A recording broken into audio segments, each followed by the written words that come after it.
Cleopatra's philosophy of seduction and power can therefore be summed in this truth: seduction is not about taking from another, but about becoming indispensable to them. To seduce is to entwine yourself with someone's vision of themselves, so deeply that they cannot imagine their greatness without you. This is why Caesar and Antony fell, not as men enslaved, but as men who believed themselves exalted. Cleopatra's genius lay in turning seduction into a mirror in which others saw not her, but their own divine reflection, until they could not abandon her without abandoning themselves. And in the end, this philosophy, like all of hers, was tied to immortality. For while armies fall and thrones crumble, the idea of Cleopatra as the great seductress of history endures. She ensured that her allure was not confined to her lifetime, but would stretch across centuries. Even now, her name conjures beauty, danger, and fascination. This is the final proof of her philosophy. Seduction, when fused with power, creates not only loyalty in life, but legend in death. Cleopatra understood from the beginning of her reign that knowledge was power in its purest form. Armies could be crushed, gold could be stolen, lovers could betray, but knowledge endured beyond swords and storms. She knew that to rule Egypt, a land of immense tradition and complexity, she needed more than beauty, more than charisma, more than seduction. She needed understanding, mastery of languages, wisdom of histories, and the ability to weave the past into the present. Her philosophy of knowledge and learning became not only a personal pursuit, but also the invisible foundation of her power. From childhood, she was trained not as a passive princess, but as a scholar. Unlike many rulers who relied entirely on advisors, Cleopatra immersed herself in the knowledge of her kingdom. She studied philosophy, mathematics, politics, medicine, and astronomy. She read the works of the Greeks and the ancient texts of the Egyptians. She absorbed the sacred rituals of the Nile, the mathematical order of the Pythagoreans, and the cunning logic of Greek philosophers. To her, learning was not a burden. It was weaponry, a hidden arsenal sharper than any sword. Where a soldier conquered a city, knowledge could conquer an empire. Her most famous intellectual strength was her mastery of languages. Ancient writers claimed that she spoke not only Egyptian and Greek, but also Hebrew, Aramaic, Arabic, Persian, Median, and even the tongues of distant Ethiopians. This ability was more than a show of talent, it was strategy. In speaking directly to each people in their own tongue, she bypassed interpreters, removed filters, and built trust with immediacy. To a Jew, she was a familiar voice. To an Arab, a fellow daughter of the desert. To an Ethiopian, a ruler who understood their struggles. This linguistic mastery was seduction of a different kind. Seduction through understanding. It revealed her deeper philosophy. Knowledge bridges divides faster than armies. Cleopatra also recognized that knowledge was not meant to remain hidden in scrolls, but to be applied to politics, war, and diplomacy. She surrounded herself with scholars, advisors, and philosophers, drawing from the immense libraries of Alexandria. That city, the jewel of learning, held the wisdom of centuries. And Cleopatra was one of the few rulers who not only preserved it, but also drew practical strength from it. She saw knowledge as the lifeblood of empire. To neglect it was to let power decay. She studied geography to understand trade routes, medicine to maintain her health, economics to manage Egypt's wealth, and theology to bind her people with ritual. Each form of knowledge was not separate, but woven together into her philosophy of rule. Yet Cleopatra's philosophy of learning was never passive. She did not worship knowledge for its own sake. She treated it as fuel for action. To her, wisdom was validated only when applied to life. She admired philosophers, but she did not remain trapped in abstract debates. She asked always, how can this idea preserve Egypt? How can this lesson strengthen my throne? How can this teaching move men and women to loyalty? She was practical, and in this practicality she revealed a higher philosophy. Knowledge is not merely to be admired, but to be wielded. Learning, if divorced from life, becomes dust on a shelf. Learning, when tied to destiny, becomes fire. She also knew the symbolic power of being seen as wise. A queen who is beautiful is admired. A queen who is beautiful and wise is feared and obeyed.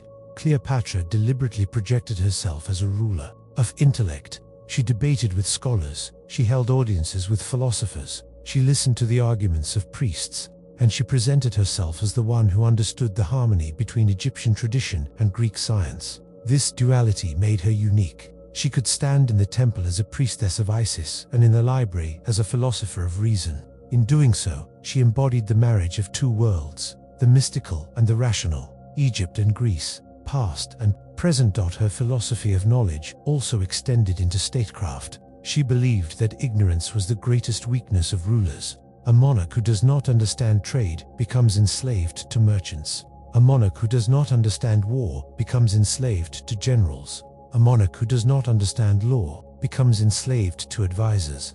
Cleopatra refused to be enslaved.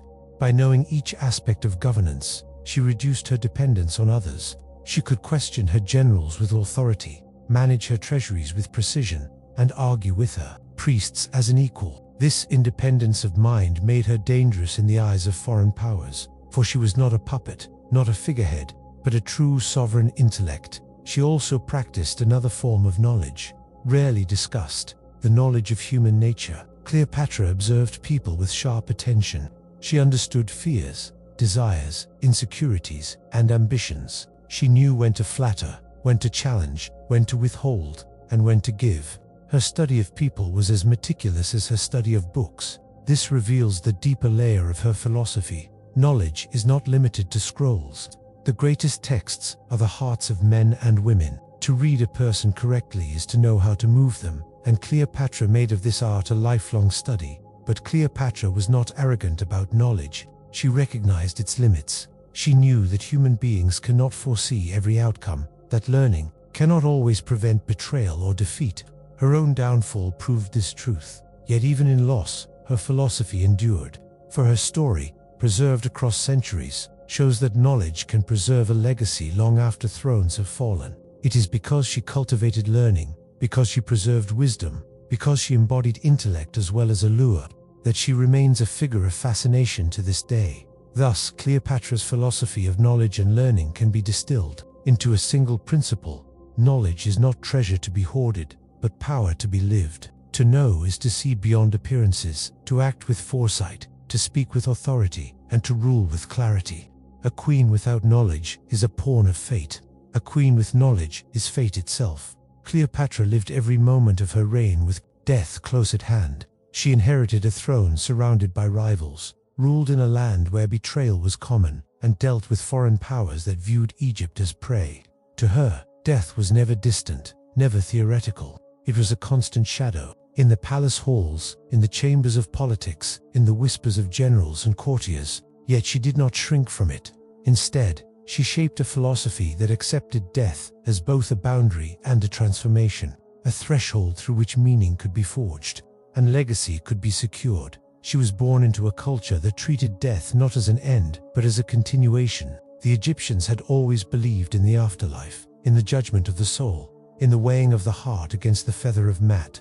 Cleopatra inherited this worldview and merged it with her own understanding of Greek thought. To the Egyptians, immortality was a reward granted by gods, achieved through ritual, offering, and alignment with divine order. To the Greeks, immortality was not of the body but of memory, of fame, of the stories sung by poets. Cleopatra held both visions at once. She saw immortality as the merging of the sacred and the cultural, the spiritual and the symbolic. To be remembered as divine, to be remembered as great. This was the union of Egyptian eternity and Greek Kaleos. Her philosophy of death was sharpened by the violence that surrounded her. She witnessed executions, conspiracies, and the deaths of siblings who were rivals for the throne. She understood that to rule meant to live in proximity to death, both giving it and avoiding it. Unlike many rulers who feared mortality and clung desperately to life, Cleopatra seemed to treat death as a chess piece, part of the larger game. She could order it when necessary, evade it when threatened, and accept it when unavoidable. This was not coldness but clarity. For her, death was not a horror to deny, but a reality to master. Faced with the fall of her kingdom, with Rome triumphant and Octavian ready to parade her as a captive in chains, Cleopatra chose her death deliberately. This act was not merely a refusal of humiliation, it was a statement of philosophy. She refused to let her life be reduced to spectacle for another's power. She chose instead to end on her own terms, transforming her death into an assertion of sovereignty.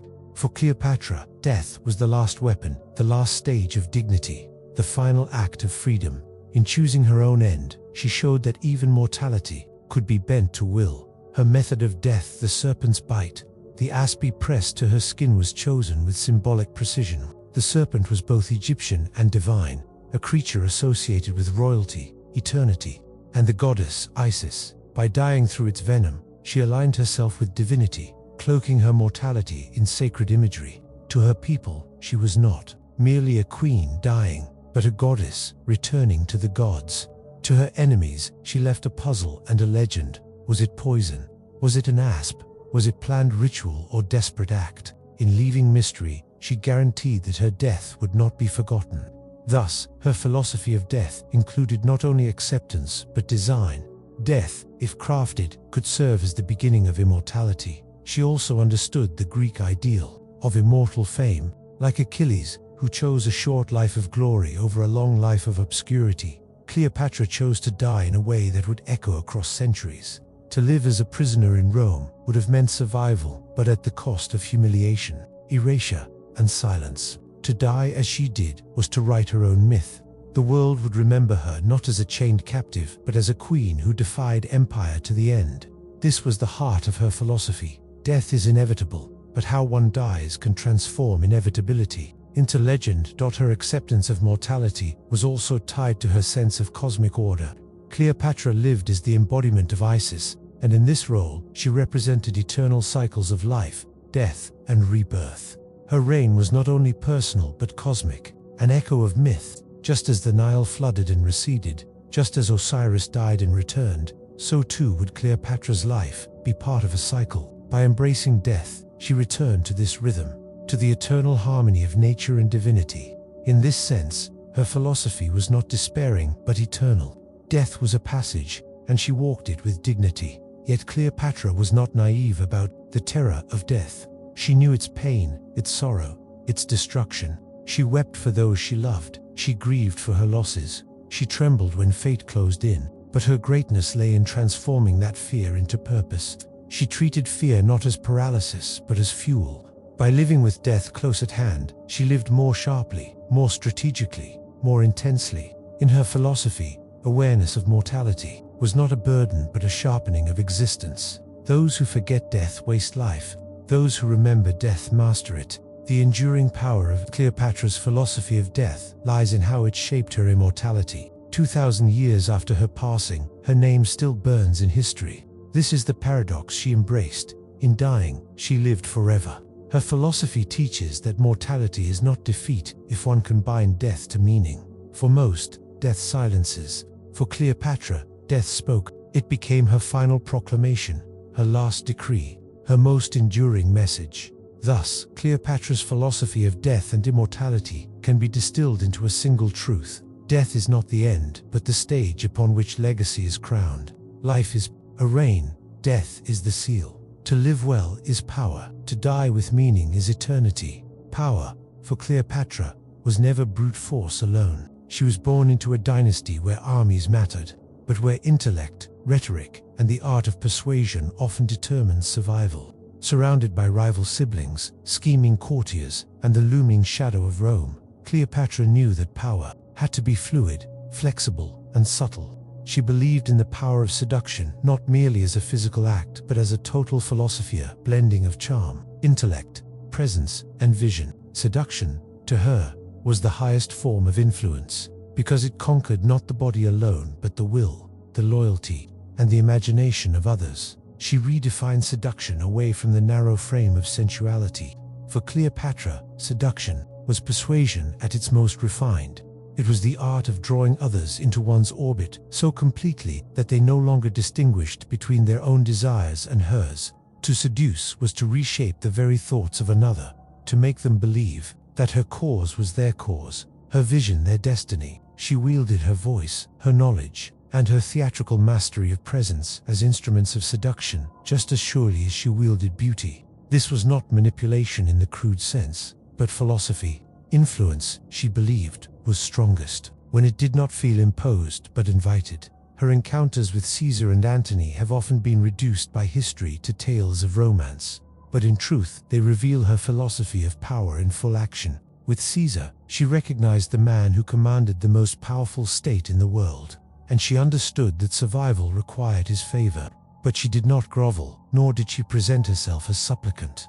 Instead, she entered rolled in a carpet, not merely as a theatrical stunt, but as a statement. She showed him daring, wit, and spectacle, seducing not through obedience, but through surprise and mastery of narrative. She reminded him that Egypt was not a province to be conquered, but a world of its own, with rulers who could play the game of empire on their own terms. By seducing Caesar, she secured not just her throne, but her vision of Egypt's survival.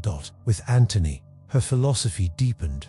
She understood that Antony was a man of appetite, of drama, of longing for greatness. She mirrored his desires back to him, creating not merely a lover, but a partner in spectacle. Their meetings were staged as myths made flesh as Isis, he as Dionysus, their union not merely personal but divine.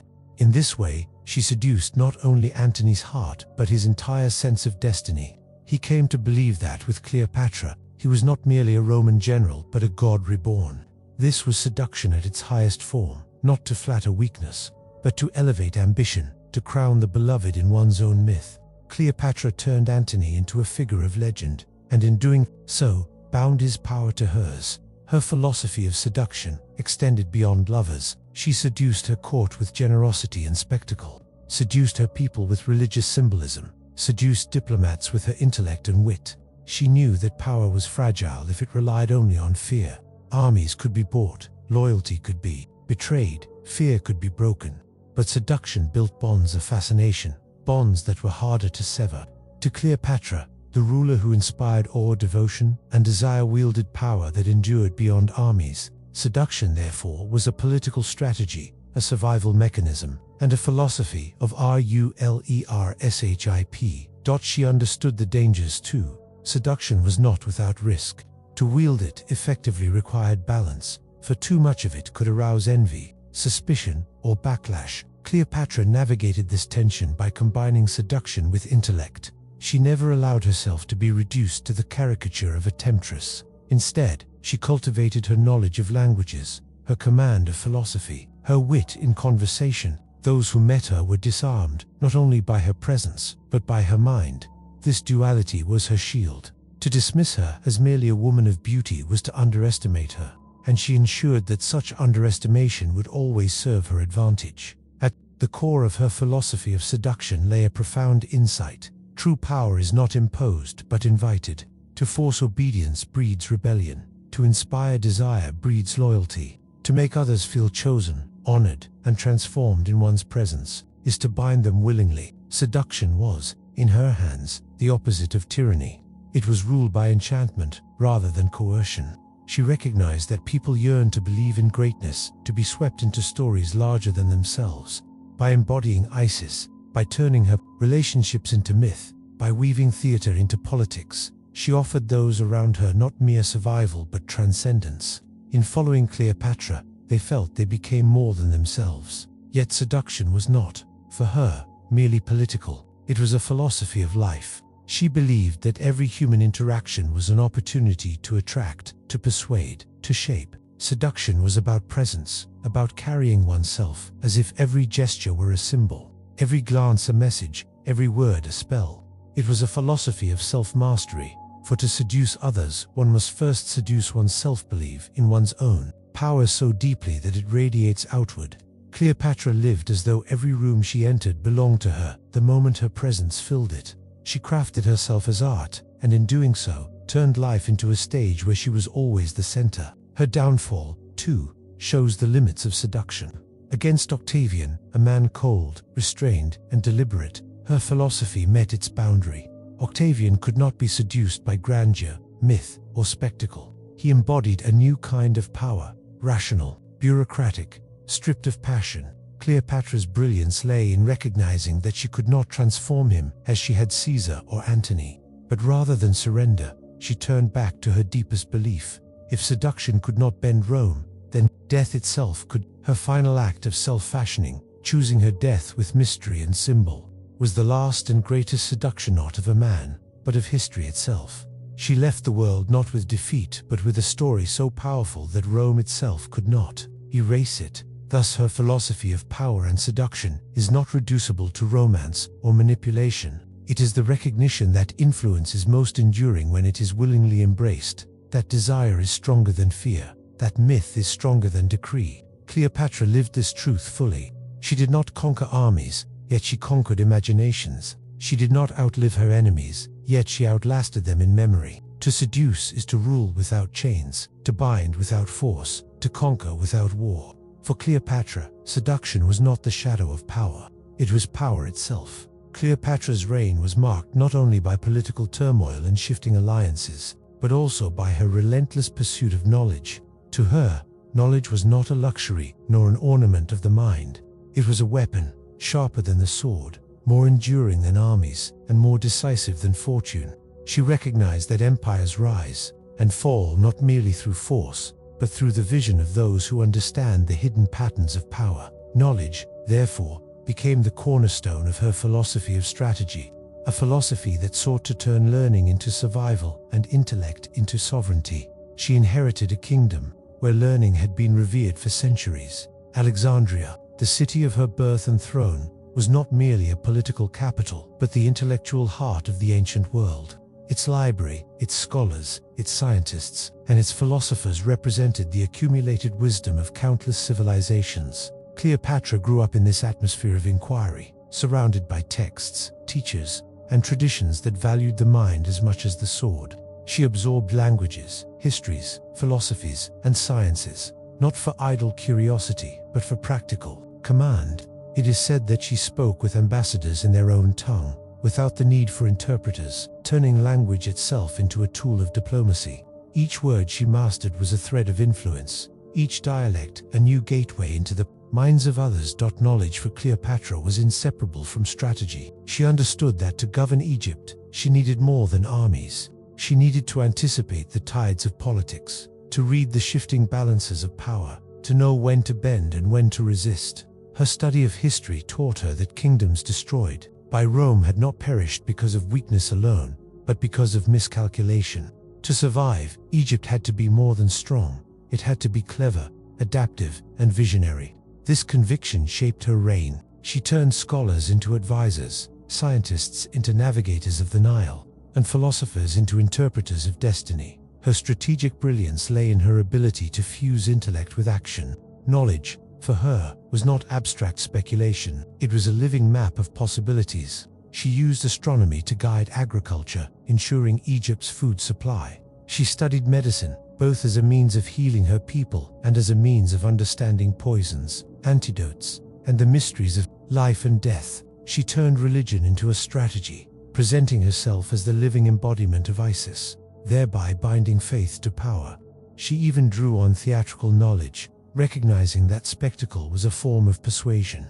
Every feast, procession, and audience was crafted with the precision of a philosopher-stateswoman who understood that perception shaped reality. Her encounters with Rome again revealed this philosophy in motion. With Caesar, she knew that knowledge of politics mattered as much as charm. She understood Roman ambition, Roman pride, and Roman fragility. She read not only the man, but the culture that produced him. By aligning with Caesar, she was not merely seducing an individual. She was placing Egypt within the narrative of Roman power, ensuring its survival within the larger story of empire.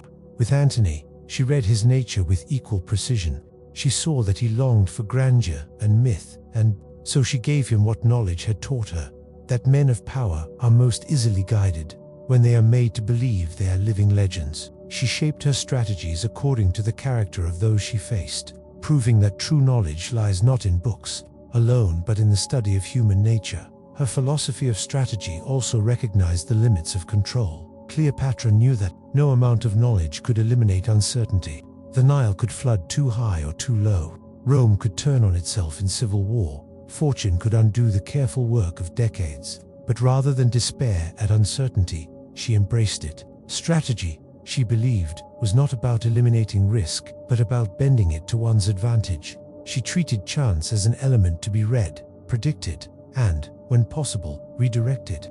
Knowledge gave her the tools, but wisdom gave her the patience to act only when the time was right. The true genius of Cleopatra's philosophy of knowledge lay in its integration. She did not isolate the sciences from politics, nor philosophy from action. For her, medicine, astronomy, religion, and diplomacy were threads in the same web. To rule was to see how all things connected. A famine was not merely a failure of the Nile but a threat to loyalty. A festival was not mere celebration but a tool of legitimacy. A conversation with a Roman general was not simply an exchange of words but a seed planted in the soil of empire. Knowledge, therefore, was never static in her hands. It was dynamic, strategic, alive. Her final years revealed the ultimate test of her philosophy. When Octavian rose against her, she sought every form of knowledge to resist him.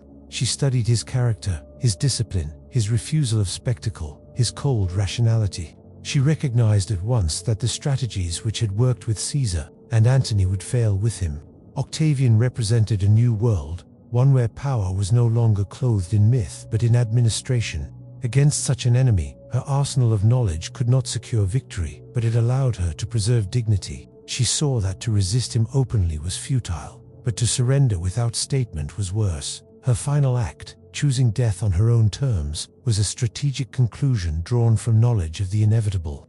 She denied Octavian the triumph of parading her as a captive. She turned defeat into defiance, and through knowledge of her place in history, she ensured that her story would outlast Rome's propaganda. In this way, Cleopatra's philosophy of knowledge and strategy transcended her own lifetime. She understood knowledge not as accumulation but as transformation, the ability to turn insight into survival, to shape destiny from information, to use the mind as a fortress when walls failed. Her life proves that knowledge is not neutral. It is power when wielded with vision.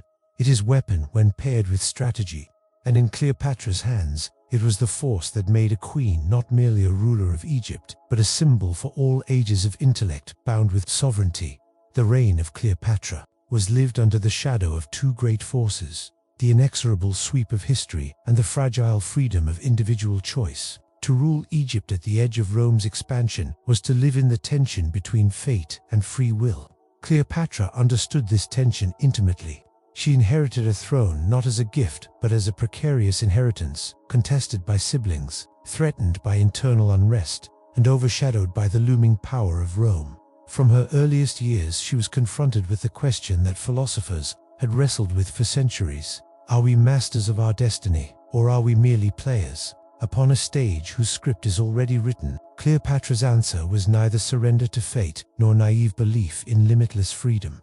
Her philosophy was one of balance, a recognition that while fate sets the stage, free will determines the performance. She accepted the boundaries of her time, the rise of Rome, the fragility of Egypt, the constraints of being a woman in a world of male rulers.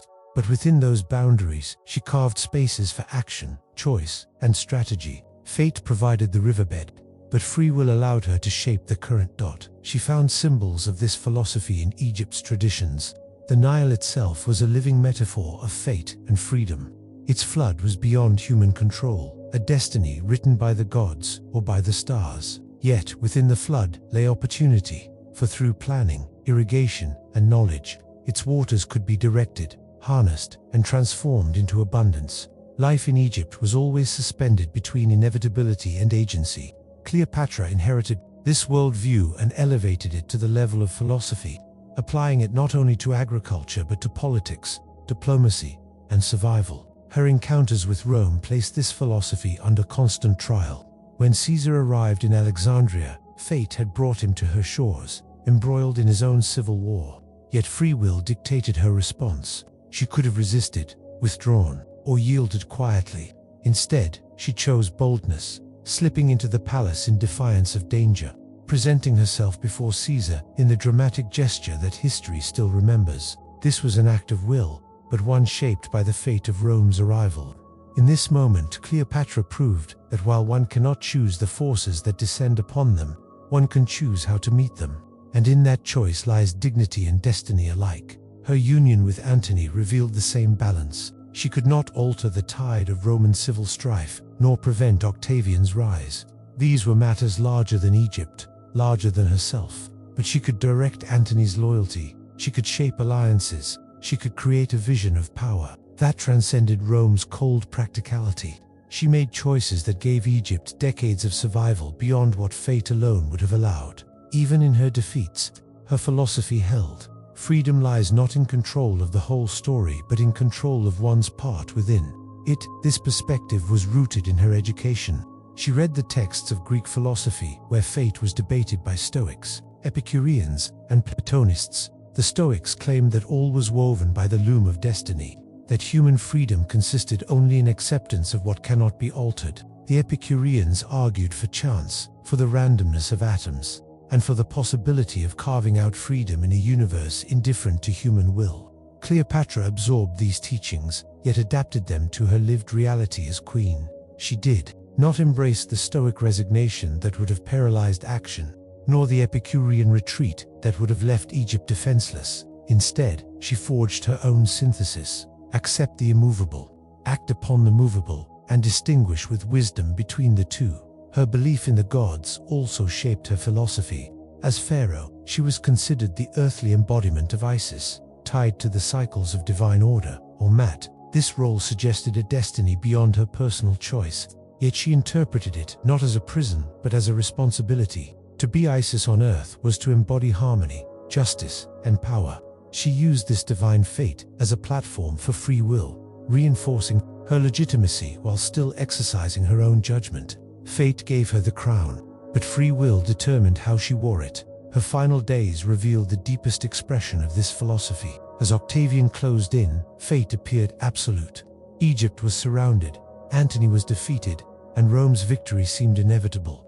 Yet in the moment when free will appeared most constrained, Cleopatra made her boldest choice. She chose death on her own terms. She refused the fate of humiliation in Rome, the fate of being displayed in chains as a conquered monarch. She turned death into defiance, a statement that even when all else is taken, choice remains. In this act, she embodied her philosophy fully. Fate may dictate the end, but free will dictates the meaning of the end. Cleopatra's philosophy of fate and free will carries enduring lessons. It shows that freedom is not absolute control, but the art of shaping possibility within limitation. It shows that destiny is not fixed in detail, but in outline, leaving space for human agency to add color and form. It shows that greatness lies, not in escaping fate, but in confronting it with choice, turning inevitability into legacy.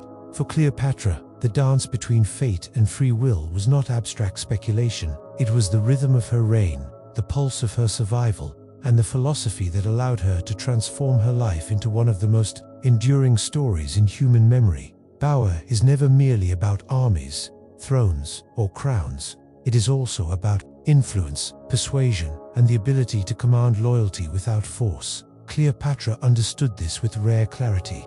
Her philosophy of power was inseparable from her philosophy of seduction, for she saw seduction not simply as a matter of beauty or romance, but as an instrument of political philosophy. To Cleopatra, seduction was a language of power, a way to bend the wills of others without breaking them, to gain loyalty not by compulsion but by desire. She elevated seduction into an art form, transforming it from personal allure into a tool of statecraft, diplomacy, and survival. This philosophy did not emerge from vanity. Cleopatra lived in an age where Egypt's survival depended on navigating forces larger than itself. Rome's military might dwarfed her kingdom, and Egypt's internal strife weakened it further. In such a world, sheer force was impossible. To rule was not to command legions, but to command attention, respect, and devotion. Seduction was the bridge between weakness and strength. It was not about surrendering to Rome, but about making Rome bend, however slightly, to Egypt. Cleopatra's seduction was multidimensional. It was not merely physical beauty, though ancient sources praised her charm. More than beauty, she possessed presence, intelligence, and charisma. She spoke many languages, unlike most monarchs of her time. She could address diplomats, merchants, and priests without interpreters, allowing her words to strike directly at the heart. Her voice, her wit, and her intellect were as much a part of her seduction as her appearance. This was her philosophy. Beauty fades, but charm rooted in intelligence endures. To win hearts, one must first win minds. Her meeting with Caesar displayed this philosophy in its earliest grand test. She entered his presence not as a supplicant, but as a spectacle. rolled within a carpet and unfurled before him like a the symbol of daring and wit. This was not merely to please him, but to establish the terms of their relationship. She would not beg, she would not grovel, she would astonish. In this moment, Cleopatra redefined seduction as surprise, as the ability to turn expectations into wonder. She created an atmosphere where Caesar could not see her as another pawn, but as a force of will. Her philosophy showed that seduction lies in shaping perception, and that perception, once shaped, becomes power. With Antony, her philosophy matured into grandeur.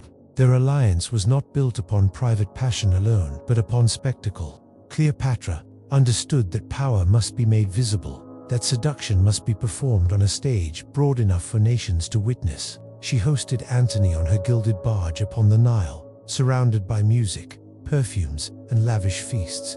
This was not indulgence for its own sake. It was theater. It was philosophy enacted. She turned Egypt itself into a work of art, seducing Antony, not just with herself, but with the vision of a kingdom that embodied beauty, wealth, and majesty. She knew that to seduce Antony was to seduce his sense of destiny, to convince him that life with her was life touched by divinity. Yet her philosophy of seduction was not reckless, it was strategic. She distinguished between pleasure and power. Seduction, to her, was not surrender to passion, but a deliberate use of passion as a weapon. She never gave herself away without purpose. To Caesar, she offered loyalty in exchange for security of her throne. To Antony, she offered devotion in exchange for protection of Egypt's sovereignty. She never saw romance as private. She saw it as political, an extension of diplomacy conducted not in council chambers, but in chambers of intimacy. Her philosophy declared that seduction is politics written upon the human heart. Critics in later times tried to reduce Cleopatra's power to mere beauty, portraying her as a temptress who ensnared men, but this simplification misses the essence of her philosophy. Seduction without strategy is fleeting. What made her remarkable was not that she attracted powerful men, but that she turned that attraction into political leverage. She recognized the vulnerabilities of even the mightiest figures and transformed those vulnerabilities into bonds. Caesar craved legacy. She offered him a son and a vision of dynastic immortality. Antony craved grandeur. She offered him a kingdom of splendor and divine romance. Seduction, for Cleopatra, was not manipulation, but revelation. She showed men what they most desired, and in doing so, she bound them to her cause. Her philosophy also drew upon Egypt's traditions of goddess worship. As Pharaoh, she embodied Isis, a goddess of love, fertility, and power. By presenting herself as Isis, she blurred the line between ruler and divine, between queen and goddess. This was seduction elevated to theology. It was no longer merely about the charm of a woman, but about the irresistible pull of the divine feminine. To resist Cleopatra was to resist not only a queen but a goddess incarnate. In this way, her philosophy transformed seduction into sacred duty. Even in her downfall, Cleopatra's philosophy of power and seduction endured. Octavian sought to strip her of majesty, to portray her as a dangerous temptress who corrupted Roman men, yet this very accusation revealed her success. Even her enemies feared her philosophy. They knew that armies could be defeated, but the memory of her allure could not be erased. Seduction outlives conquest because it takes root in imagination, and imagination cannot be conquered by force. The enduring lesson of Cleopatra's philosophy of seduction is that power is not always the roar of command, but the whisper of persuasion. It is not always the sword, but the smile that bends history. Seduction, as she lived it, was the art of embodying a vision so compelling that others willingly reshaped their lives to orbit around it. She taught that power is strongest when it does not appear as power but as desire, when it is given freely rather than taken by force. This philosophy has echoed across time. Long after her kingdom fell, Cleopatra remained in the world's imagination, not as a defeated monarch, but as an eternal symbol of allure and authority combined. Her reign proved that seduction is not weakness, but a subtle strength, a form of wisdom in the face of overwhelming might. It is a philosophy that whispers through history, that beauty, intelligence, and presence can shape empires just as surely as legions and swords. Cleopatra's philosophy begins with power, not as brute force alone, but as the weaving of influence into every fabric of human interaction, where power is never a single weapon, but a constellation of gestures, words, appearances, alliances, and silences. and she understood that true rule emerges not from commanding armies, but from commanding perceptions, because perception governs obedience, and obedience is the soil in which authority grows. So she cultivated the art of presence, where a glance could stabilize loyalty and a gesture could dissolve resistance, teaching that the human mind is far easier to conquer than any fortified city, for the heart sways before the sword strikes. And thus, she embodied the truth that philosophy of leadership is inseparable from psychology of desire. And in this, she transcended mere politics to turn statecraft into philosophy itself, as power became the theater in which truth and illusion performed side by side. That she saw beauty not as vanity, but as a weaponized philosophy, where beauty is not a mirror but a mask, not a natural gift, but a cultivated instrument, and she wielded it to shape the reactions of men and the obedience of nations, teaching that beauty operates not only through the eyes but through the imagination, that to be seen is to be interpreted, and whoever controls interpretation controls reality. So Cleopatra reshaped her appearance according to circumstance, appearing divine when divinity suited her, appearing vulnerable when vulnerability disarmed her enemies, appearing regal when regality was required to secure obedience, and thus beauty became for her the highest philosophical performance, a living argument that bodies are texts, and that the wise ruler writes herself into the minds of others as myth, legend, and necessity. For beauty is transient, but its impression is eternal if wielded with precision. She approached politics not as fixed laws, but as flowing currents, teaching that politics is the art of survival within chaos, and that to survive is already to philosophize, because in survival lies the proof of one's ideas. And she believed that politics is not morality, but adaptability, where the moral ruler dies clinging to rigid ideals, while the adaptable ruler bends, twists, and reforms with circumstance, and thereby endures. And in this she revealed a truth often hidden from philosophers who write in ivory towers, that ideas must bend to storms or else they are shattered. And so she moved between Rome and Egypt, between tradition and novelty, between goddess and mortal, never static, always reinventing herself, turning politics into an art of metamorphosis, a ceaseless dance of being many things at once, yet never losing the central thread of selfhood, teaching that contradiction is not weakness but the essence of survival. Love, for her, was not an accident but a battlefield, a philosophical space where alliances were forged and futures determined, and she showed that love is never merely private, but always political, for the heart is the gateway to empire. And when Julius Caesar looked upon her, he saw not only a woman but the future of Rome in Egypt's hands. And when Antony surrendered to her allure, he was surrendering not only to passion, but to the entanglement of destinies. And thus she proved that love is the most underestimated of philosophical forces, because love rearranges priorities, reshapes courage, blinds reason, and elevates ambition. And she knew that to master love was to master the engine of decision itself,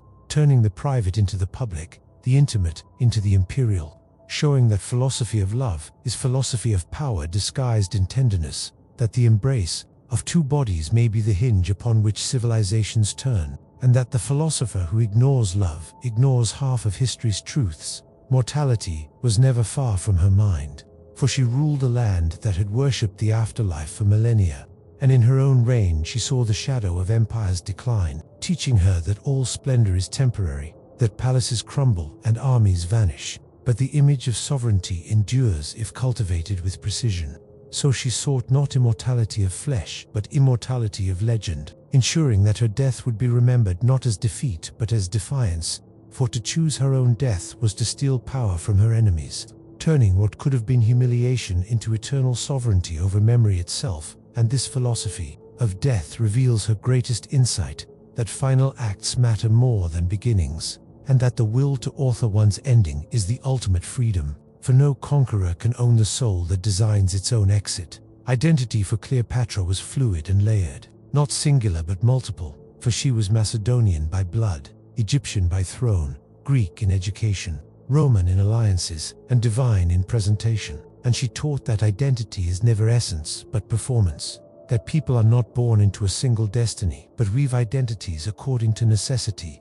And in this she anticipated modern philosophy of the self, demonstrating that to survive in a fractured world one must be many things without ever losing the anchor of inward sovereignty. and thus she became the living proof that identity is a weapon, a mask, a poem, a shield, and an open wound, all at once, and that the most powerful rulers are those who recognize the stage upon which identity is enacted, for to control one's identity is to control how others act in relation to you, and to lack this control is to be defined, diminished, and destroyed by the gaze of others. Cleopatra's philosophy was not written in texts, but inscribed in actions, embodied in decisions, dramatized in encounters, and immortalized in consequences, reminding us that the greatest philosophy is not abstract speculation, but lived strategy, where ideas are tested by survival, and survival itself becomes the proof of wisdom.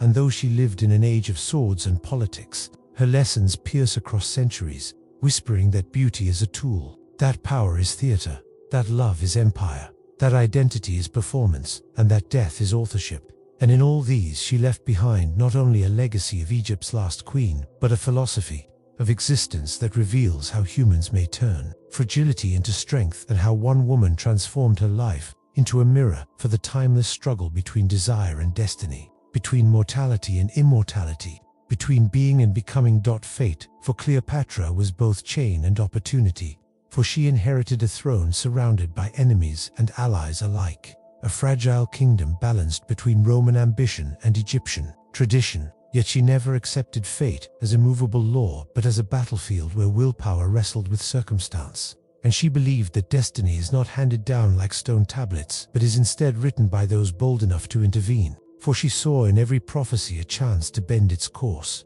in every limitation a possibility to reshape meaning. And thus her philosophy of fate rejected passivity, affirming instead that fate is raw material, clay in the hands of the daring, and that those who surrender to it become slaves, while those who mold it with audacity become remembered as gods. And so she chose to stand where men said she should kneel, to negotiate with Rome when others said Egypt must bow, and to align her personal choices with the rewriting of history itself, proving that fate is not a verdict but a challenge thrown by time against the soul of the living. Religion for her was never merely ritual but performance of sovereignty, for Egypt had long placed the pharaoh at the intersection of divine and mortal realms, and she stepped into this tradition not as an ornament of faith but as its philosopher queen, turning ritual into theater, divinity into politics, and ceremony into psychological power. For she knew that people obey more willingly when they believe their ruler is more than flesh, when the ruler embodies the voice of the gods. And thus she cultivated the sacred image of Isis reborn, presenting herself not as woman alone, but as goddess walking, showing that religion is not merely belief, but perception, and that the perception of divine sanction turns fragile rule into eternal command. And in this, she revealed the philosophical core of faith, that the gods are powerful not because they exist, but because they are believed. And belief itself can transform fragile human authority into unshakable dominion. So for Cleopatra, religion was not a private refuge, but a public armor, a mirror reflecting mortal rule as eternal necessity. Leadership for Cleopatra was neither tyranny nor submission, but orchestration, an art of binding together contradictions into harmony, of keeping loyalty alive among friends and fear alive among rivals. And she taught that leadership is the management of symbols more than of soldiers, for armies fight better when they believe their cause transcends mere survival, and nations endure longer when their ruler represents something larger than life. So she turned leadership into philosophy by demonstrating that it is not the strongest who lead but the most symbolically charged. And thus she appeared at once as diplomat, seductress, strategist, goddess, scholar, and warrior, holding together the fractures of Egypt with the magnetism of her layered identity. And in this, she revealed a truth deeper than political science, that people are guided not by reason alone but by myth, and the leader who embodies myth becomes untouchable even when armies falter, because loyalty to myth outlives loyalty to man. Myth was her truest empire, larger than Egypt's borders and stronger than Rome's legions, for she understood that human memory hungers for stories more than facts, that centuries forget battles but remember gestures, forget treaties but remember images. And so she turned her life into myth while still alive, sailing on gilded ships that gleamed like floating temples, receiving foreign dignitaries in splendor that whispered divinity, transforming every act into a scene worthy of eternal retelling. and thus she anticipated that myth is philosophy embodied in narrative, that to live mythically is to live beyond the limits of time. For facts end when breath ends, but myths rise again whenever memory awakens. And so Cleopatra made myth the highest form of philosophy, showing that the philosopher who writes on scrolls may be forgotten when libraries burn, but the philosopher who inscribes herself into myth becomes indestructible, for myths cannot be conquered even when kingdoms fall. Legacy for her was not accidental but intentional, for she saw herself as a link in a chain that stretched from the pharaohs of old to the rulers yet unborn, and she sought to make her reign not a flicker before Rome's domination, but a final blaze that would outshine even defeat. And thus, she orchestrated her end, not as surrender but as statement, leaving behind an image of queen who would rather die sovereign than live in chains. And this act of self-determination became her ultimate philosophy. That legacy is authored in the choices of death as much as in the triumphs of life. And in this, she joined the company of those rare rulers who understood that the last impression echoes the loudest. For people may forget the details of wars and alliances, but they never forget the symbol of a queen crowned by her own defiance. And so her legacy became not the loss of a throne, but the immortality of philosophy itself. For her life was a system of ideas lived in flesh and sealed in legend, reminding all ages that philosophy is not confined to words, but to the art of living in such a way that death cannot erase meaning. Time for Cleopatra was never neutral, but weapon, for she saw that kingdoms rise not only by swords but by patience, that moments of waiting can be sharper than blades, and that the one who knows when to strike controls the rhythm of history. So she turned time into philosophy by mastering its tempo, delaying when delay bled her enemies, and accelerating when urgency overwhelmed them. And thus she revealed that time is not merely passage but choice, a canvas on which action paints meaning. And she taught through her reign that to govern time is to govern destiny, for kings and conquerors who do not sense the pulse of time become prisoners of their own haste, while rulers who bend time to their will live as conductors of eternity's orchestra. And she became such a conductor, treating time as elastic, bending it through ceremony, war, and seduction, proving that history remembers not those who act first, but those who act at the right moment. Gender for Cleopatra was never limitation but paradox. For she lived in a world where women were often reduced to symbols, yet she weaponized the very symbol imposed upon her, turning femininity into force, beauty into diplomacy, seduction into statecraft. And she shattered the assumption that power must be masculine by embodying power as feminine, and therefore unexpected. And in this reversal she revealed a philosophy that gender is not essence but tool, not chain but mask, a role that can be performed to bend perception. For she showed that strength can hide in softness, that conquest can wear the smile of intimacy, and that the philosopher queen need not deny her body to wield her mind. For she fused them both into a unity of influence, teaching that gender is fluid, not in form but in function. And the ruler who commands its perception commands society itself. For what people believe about gender becomes as real as the steel of armies, and she mastered that belief until it served her throne. Illusion was her chosen battlefield, sharper than any spear, for she knew that men fight with armies but rule with appearances. And she transformed illusion into philosophy by showing that reality is shaped less by truth than by the image of truth. For when she sailed to meet Antony on a golden barge, scented with incense and glimmering with jewels, she proved that spectacle is a form of conquest, that the mind once dazzled submits more easily than the body once beaten. And she elevated illusion into the highest art of power, teaching that what is seen outweighs what is, that rulers who control the stage control the audience, and that history itself is a theater where only those who understand illusions survive as protagonists, while the rest vanish as forgotten extras. And in this she became not merely queen, but dramatist of existence, scripting her life as theater, playing goddess, diplomat, lover, and warrior, each role a mask, but all masks concealing the philosopher, who knew that illusion is the deepest reality of human society.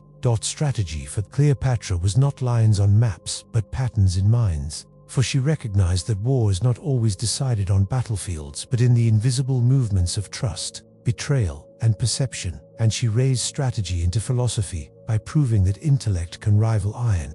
For she held Egypt against Rome not by matching legions, but by weaving alliances, manipulating rivalries and anticipating the moves of enemies like a master of chess, where each piece mattered not for its present but for its potential. And she demonstrated that strategy is the art of seeing beyond the visible, of treating every gesture, gift, and glance as move upon a board where nothing is trivial. And thus she redefined victory not as brute triumph but as survival against overwhelming odds, showing that the highest strategist is not the one who destroys his enemies but the one who endures when destruction seems inevitable, for endurance is the rarest victory, and Cleopatra embodied that victory until her final breath.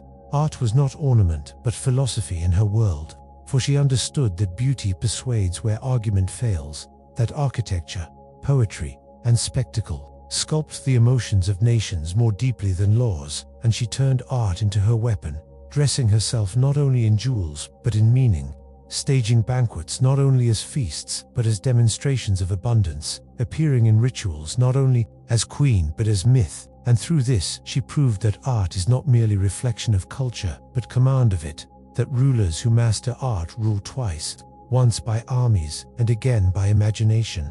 And she embodied the truth that the greatest creations of art are not statues or scrolls but the sculpting of life itself into something unforgettable. So her reign became an artwork, a masterpiece of politics painted in gold and blood, philosophy turned spectacle, reminding all generations that the truest art is the transformation of existence into legend.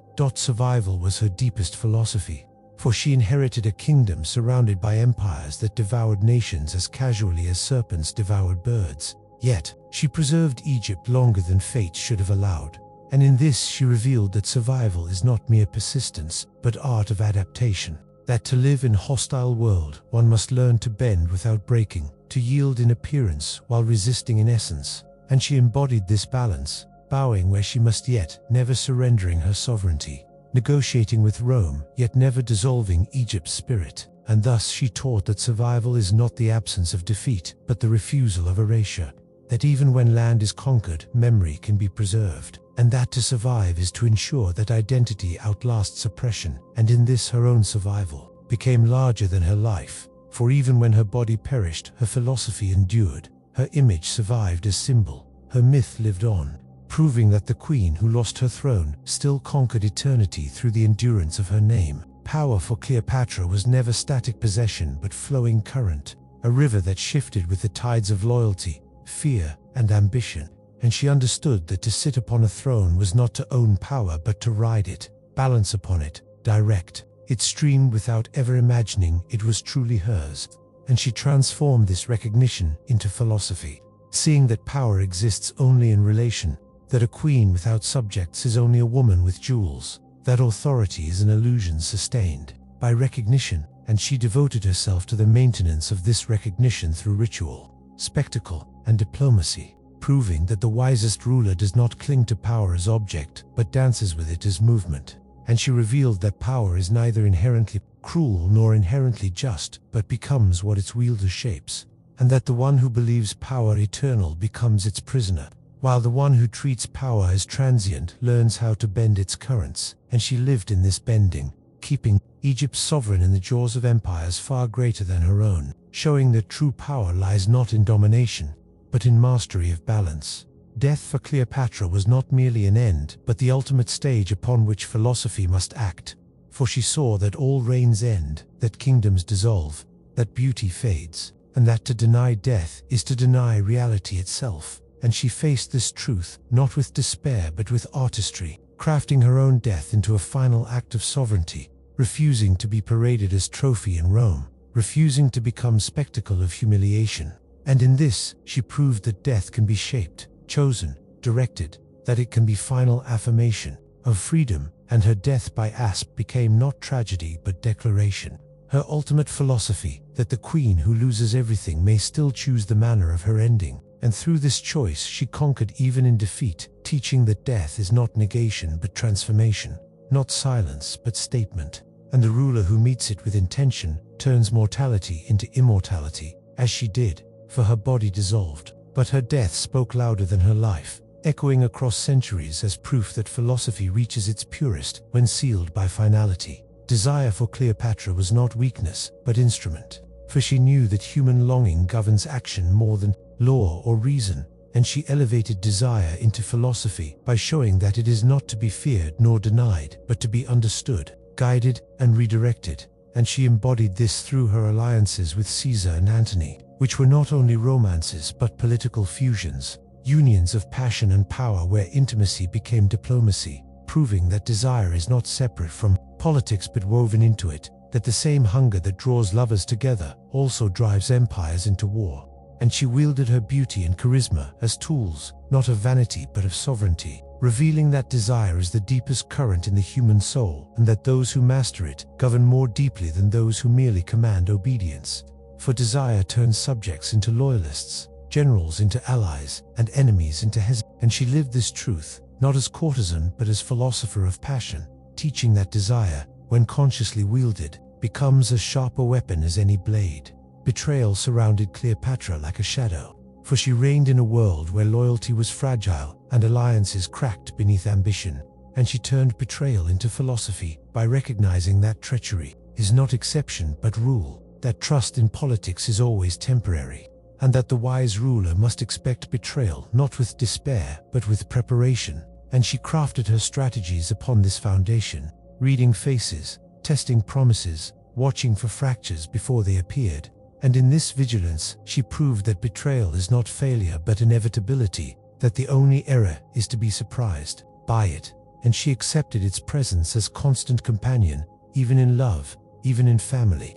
And yet she did not allow it to harden her into cynicism, but transformed it into awareness, showing that betrayal teaches clarity, that those who betray reveal truths hidden by loyalty, and thus she turned treachery into mirror of ambition, a guide through the labyrinth of human desire, proving that the philosopher queen is not destroyed by betrayal but educated by it. Beauty for Cleopatra was never mere ornament but force of philosophy, for she knew that appearance shapes perception and perception shapes reality, and she wielded her beauty not passively but actively, not as accident but as craft, adorning herself in symbols, perfumes, garments, and gestures that magnified her presence until she became more than woman, more than queen, almost divine. And in this she revealed that beauty is not superficial, but structural, a language that communicates power without words, that inspires loyalty without commands, that shifts the battlefield before armies march. And she understood that beauty is fleeting and must be constantly renewed,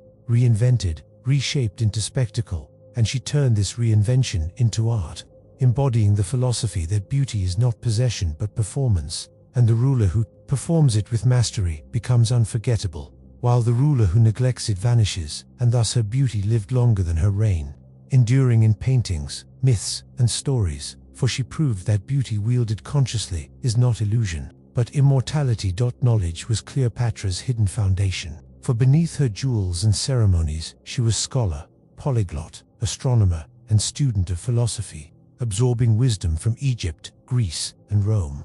And she elevated learning into philosophy of rule, believing that the queen who does not know becomes puppet of those who do, but the queen who learns commands even in silence. And she used knowledge as shield and sword, guiding diplomacy with her understanding of languages, impressing envoys with her erudition, calculating political tides with her grasp of history. And she revealed that true power rests not only in wealth or armies, but in comprehension.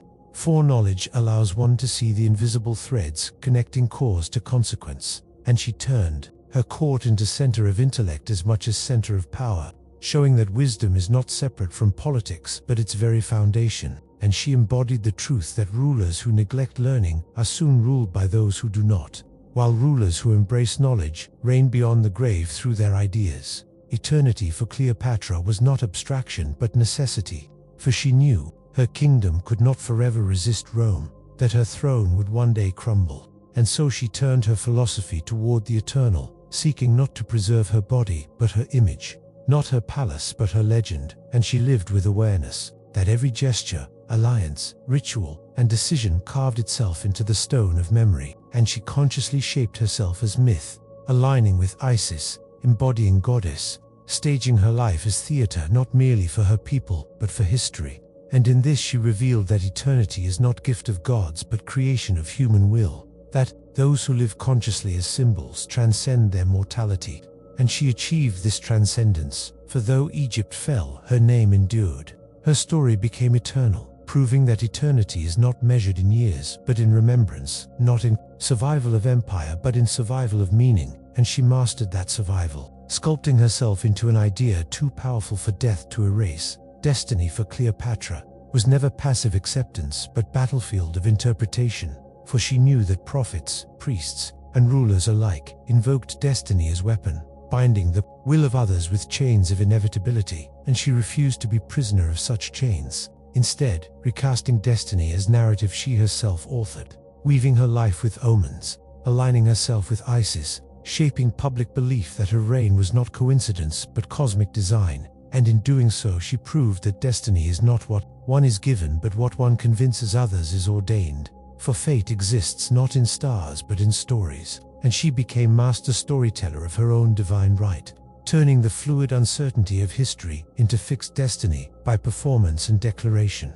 revealing that the wise do not await fate but manufacture it, transforming prophecy into tool and transforming herself into the very embodiment of destiny's face. Silence for Cleopatra was not emptiness but strategic fullness, for she understood that in courts and councils words, once spoken, cannot be recalled, but silence contains infinite possibilities, and she wielded silence as weapons sharper than speech, allowing others to reveal themselves, to betray impatience, to expose weakness in their eagerness to fill the void. And she knew that silence unsettles, that a queen unmoved in silence magnifies her power, for subjects interpret silence as judgment, rivals interpret it as calculation, and lovers interpret it as mystery. And she revealed that silence is not absence of voice but multiplication of meaning. And in this, she elevated silence into philosophy, teaching that the ruler who speaks constantly diminishes her majesty, but the ruler who knows when to remain silent commands all the more, for silence forces others to lean forward, to imagine, to fear, to hope, and in this uncertainty lies authority. Memory for Cleopatra was treasure more enduring than gold, for she saw that dynasties crumble, cities burn, but memory shapes eternity, and she sought always to sculpt the memory of her reign, staging ceremonies, aligning herself with goddess, ensuring that even her enemies would remember her not as mere ruler, but as spectacle. And she knew that history itself is memory shaped by victors, so she strove to live not only for Egypt, but for the gaze of Rome and of posterity, crafting her alliances and her death alike with eyes toward remembrance. And she revealed that to rule is not only to govern the present, but to command the future recollection of it. And she embodied the philosophy that the greatest act of sovereignty is to determine how one will be remembered. And she succeeded, for though empires that crushed her have turned to dust, her memory persists, proving her truth that memory, consciously shaped, is the most indestructible kingdom of all.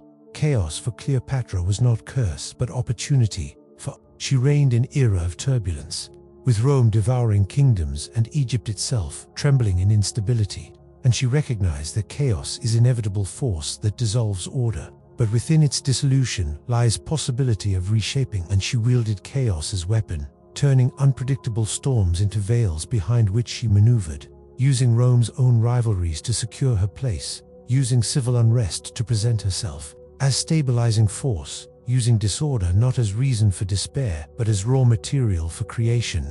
And in this she revealed that chaos is not opposite of order but womb of order, that only in turbulence can new structures emerge, and her philosophy became one of adaptation, of swimming with currents rather than fighting them, of seeing in every collapse a chance to redirect the fall. And she proved that the ruler who fears chaos is destroyed by it, but the ruler who embraces chaos rides it as wave toward survival. Wealth for Cleopatra was never mere possession of gold or jewels, but theater of abundance, for she knew that riches are most powerful not when hidden but when displayed, not when hoarded but when staged as spectacle, and she transformed wealth into philosophy of image, ensuring that envoys left her presence overwhelmed by luxury, that her barges glittered upon the Nile as floating palaces, that her banquets became legend of opulence, and she understood that such displays were not waste but investment. For wealth shown multiplies itself in perception, making allies believe Egypt inexhaustible, making enemies hesitate. And she revealed that wealth is not objective measure but psychological force, that the appearance of riches bends reality more than the possession of them, and she embodied the truth that in politics wealth must be performed as much as possessed, and that its greatest value lies in the belief it instills, not in the gold itself. Loyalty for Cleopatra was a fragile construct, never to be assumed but always to be cultivated, for she knew that hearts shift with fortunes, that generals and nobles pledge allegiance today and betrayal tomorrow, and she turned loyalty into philosophy by seeing it as garden to be tended, requiring gifts, recognition, trust, and sometimes fear. And she did not demand loyalty blindly, but studied its roots, asking what each ally truly desired, giving not uniform rewards but tailored bonds. And in this, she revealed that loyalty cannot be commanded, only negotiated, and that the ruler who neglects this truth awakens to desertion, while the ruler who understands it sustains allegiance beyond expectation. And she proved that loyalty is strongest not when forced but when chosen, and that its choice must be continuously renewed. And in this she lived as gardener of allegiance, cultivating bonds that allowed her to resist Rome longer than any other queen could have dreamed. Transformation was constant rhythm of Cleopatra's reign, for she knew that to remain unchanged is to invite decay, and she embraced metamorphosis as philosophy, shifting roles fluidly as queen, goddess, lover, diplomat, scholar, warrior in symbol if not in arms. And she treated her life as stage, upon which identity was costumed, to be donned and shed as situation demanded. And she revealed that transformation is not falsehood but truth, of survival, that permanence is illusion but adaptability is reality. And she proved that to transform is not to lose oneself but to expand oneself, to embody multiple truths at once, to hold contradictions without breaking. And she embodied this fluidity until even death became transformation. Not silence but metamorphosis into legend, showing that the queen who transformed in life also transformed in death into eternal myth. And in this, she proved her philosophy, that survival belongs not to the strongest but to the most fluid. Divinity for Cleopatra was not distant temple truth but intimate political necessity, for she knew that rulers survive longest when clothed in godhood, and she elevated herself as living Isis, embodying goddess of fertility, magic, and sovereignty, merging human rule with divine aura. And she revealed that divinity is not only spiritual belief but political technology, securing loyalty not through force but through sacred awe, making rebellion sacrilege, making obedience devotion. And she lived this philosophy, staging herself as more than mortal, using ritual, costume, and myth to blur boundaries until people no longer saw woman but incarnation of eternity. And she understood that divinity is not truth to be believed but reality to be enacted, and she enacted it with perfection, showing that the queen who becomes goddess becomes untouchable. And though Rome conquered her body, it could not conquer her aura, for even in defeat, her divinity endured in legend, proving that enacted divinity is more enduring than armies. Cleopatra's philosophy of gender was never a mere matter of equality or rivalry with men, but a meditation on how bodies, appearances, and roles could be weaponized and spiritualized at once. In the ancient Mediterranean world, women in power were expected either to hide behind the throne or be reduced to symbols of fertility. But Cleopatra treated her own gender not as a boundary but as a fluid instrument of rule. She knew that femininity could be staged as softness, as allure, as mystery, yet also projected as ferocity, as endurance, as a form of rule that penetrated hearts where spears and decrees could not. In this sense, her philosophy anticipated the idea that the body is not merely biological but political, that each gesture and adornment carries meaning in a symbolic marketplace more powerful than armies. She cultivated her beauty not because she was vain but because she recognized that in a world of conquerors, beauty itself could conquer without swords. Her sovereignty was inseparable from her body. The Greek philosophers had spoken of the body as a prison of the soul, and Roman generals spoke of the body as a tool of discipline. But Cleopatra saw the body as an empire in miniature, painted, adorned, perfumed. Her body became a living map of Egypt, a stage upon which Nile and desert, lotus and papyrus, Isis and Aphrodite were all embodied. To appear in state with dazzling robes was not mere luxury, it was the projection of metaphysics through fabric. When she sailed up the river in a golden barge with purple sails, she was not indulging spectacle but teaching philosophy to her people. The state is not merely rules and taxes. The state is an aura, a binding presence, a seduction of the collective imagination. This use of gender and spectacle was not superficial but deeply political. To rule as a woman in a patriarchal empire required more than matching men in their aggression. She saw that victory did not always belong to those with the sharpest steel, but to those who could control perception.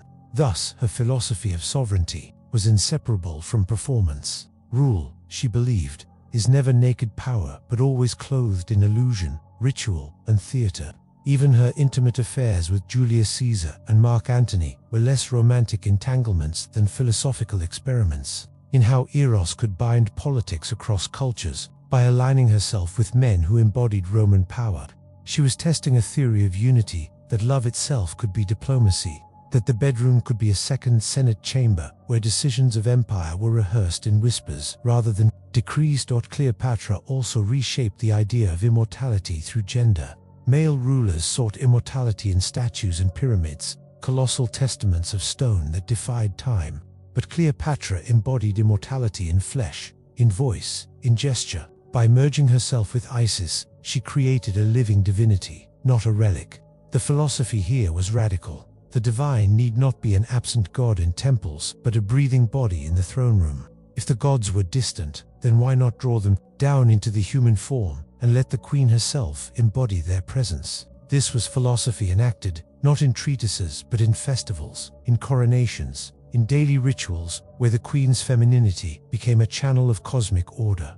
Her reflection on sovereignty was therefore double. Power is both visible and invisible. Armies, decrees, and taxes are visible, but loyalty, awe, and faith are invisible. She mastered the visible while cultivating the invisible. She knew Rome might break her armies, but could Rome ever break the memory of her fragrance, the rumor of her voice, the myth of her barge gliding across the Nile? She wagered that spectacle would outlive spears, and history proved her right. For while Rome triumphed militarily, Cleopatra triumphed symbolically, her name echoing louder than that of the generals who defeated her. Philosophically, this led to a vision of history as theater. History is not simply what armies achieve, but what imaginations remember. Cleopatra's gender and sovereignty taught her that history is biased toward spectacle. Thus she ensured that she herself was the greatest spectacle of her age, so that even in defeat she remained unconquered in memory. Cleopatra's philosophy of gender reached beyond personal power into a meditation on the nature of transformation itself. She understood that the body could shift, meaning depending on the eyes that gazed upon it. To the Egyptians, she could present herself as Isis reborn, nurturing and eternal, while to the Romans she appeared as Venus triumphant, a figure of beauty intertwined with destiny. In both cases she demonstrated that identity is not fixed but fluid, and that power belongs to those who can master the art of shifting masks without losing the core of their sovereignty. Her thought here was almost proto-existential. The self is not given but performed, not inherited but enacted. A ruler does not simply exist. A ruler must be staged into existence again and again. Her philosophy of sovereignty was equally layered. Unlike kings who treated power as inheritance, or emperors who claimed it as conquest, Cleopatra saw sovereignty as stewardship of imagination. Egypt was not just a territory of borders and cities, but a mythic entity tied to the Nile's rhythm, the god's will, and the people's collective memory. To govern Egypt was not to command, but to harmonize, not to impose, but to attune. She did not wield power as a blunt instrument, but as a song played on multiple instruments, each note resonating differently across Greek elites, Egyptian priests, Roman envoys, and common farmers by the river. She believed sovereignty was not singular but plural, a balancing of forces and audiences. At the core of her philosophy was survival. Where many rulers believed survival depended on walls, armies, or treaties, Cleopatra believed survival was rooted in adaptability. To her, survival was a philosophical principle, not merely a biological one. The Nile floods taught her this lesson.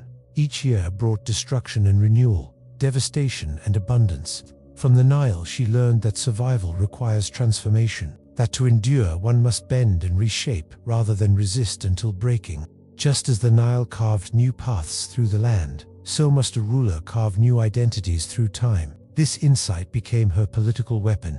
When threatened by Rome's expanding power, She did not collapse into despair, but reimagined herself as the one who could translate Egypt to Rome and Rome to Egypt. She made herself indispensable as a bridge between civilizations, embodying survival as philosophy. Her cultural synthesis reflected this belief. Cleopatra did not see Egypt and Greece as opposed worlds, but as complementary forces waiting to be woven together. She recognized that Egypt offered the timeless authority of myth, ritual, and divine kingship, while Greece provided the dynamism of philosophy, science, and rhetoric. Instead of choosing one, she embraced both. She presided over a court where Egyptian priests recited hymns to Isis, while Greek scholars debated Aristotle.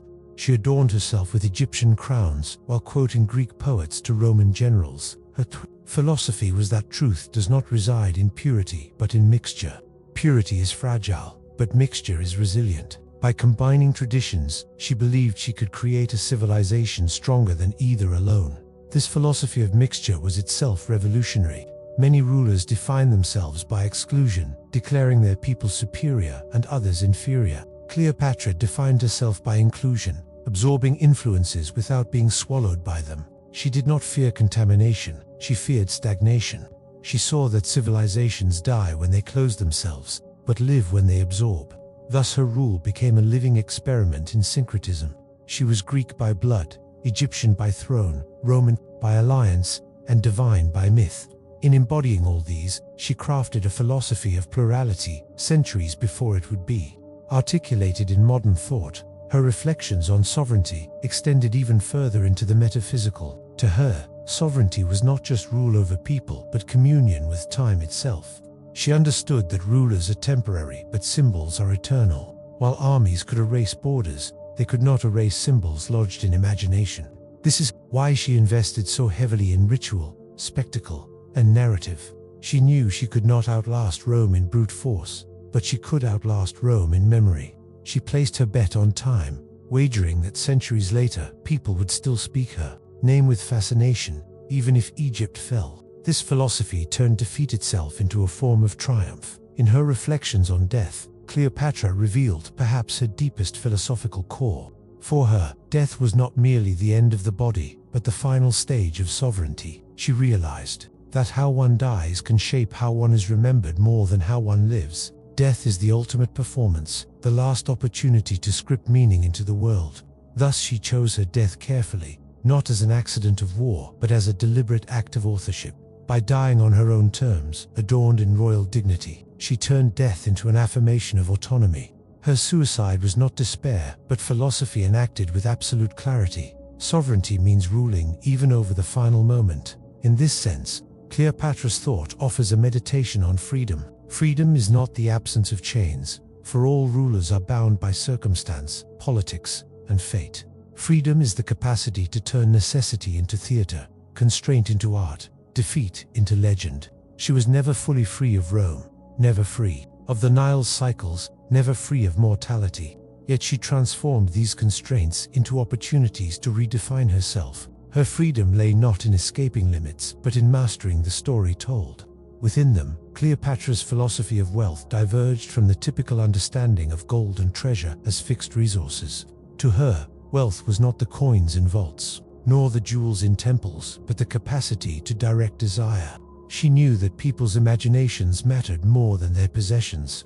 Rome possessed more gold, yet Rome coveted Egypt's image, Egypt's myth, Egypt's refinement. Cleopatra turned wealth into theater, arranging feasts where tables overflowed, where pearls dissolved into wine, where abundance appeared limitless. To her, wealth was less about accumulation than about orchestration.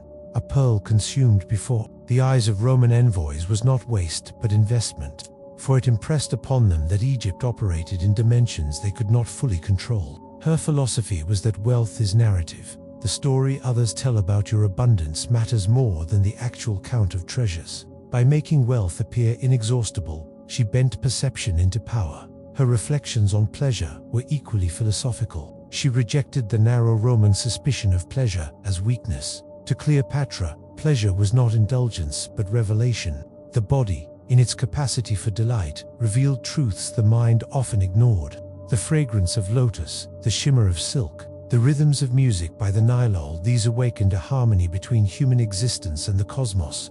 She saw pleasure as a bridge between mortal fragility and divine eternity. When critics claimed her feasts and perfumes were signs of decadence, she interpreted them as rituals of alignment, where humans tasted, however briefly, the eternal abundance of the gods. For her, pleasure was philosophy, lived secretly too. Deny pleasure was to deny the fullness of being, and to embrace it was to affirm life's sacredness. Her philosophy of knowledge drew from Egypt's temples and Alexandria's libraries alike. She was not merely a patron of scholars, but a philosopher queen, who believed knowledge was both a weapon and a sanctuary. To her, knowledge was not the possession of facts, but the weaving of meaning across cultures.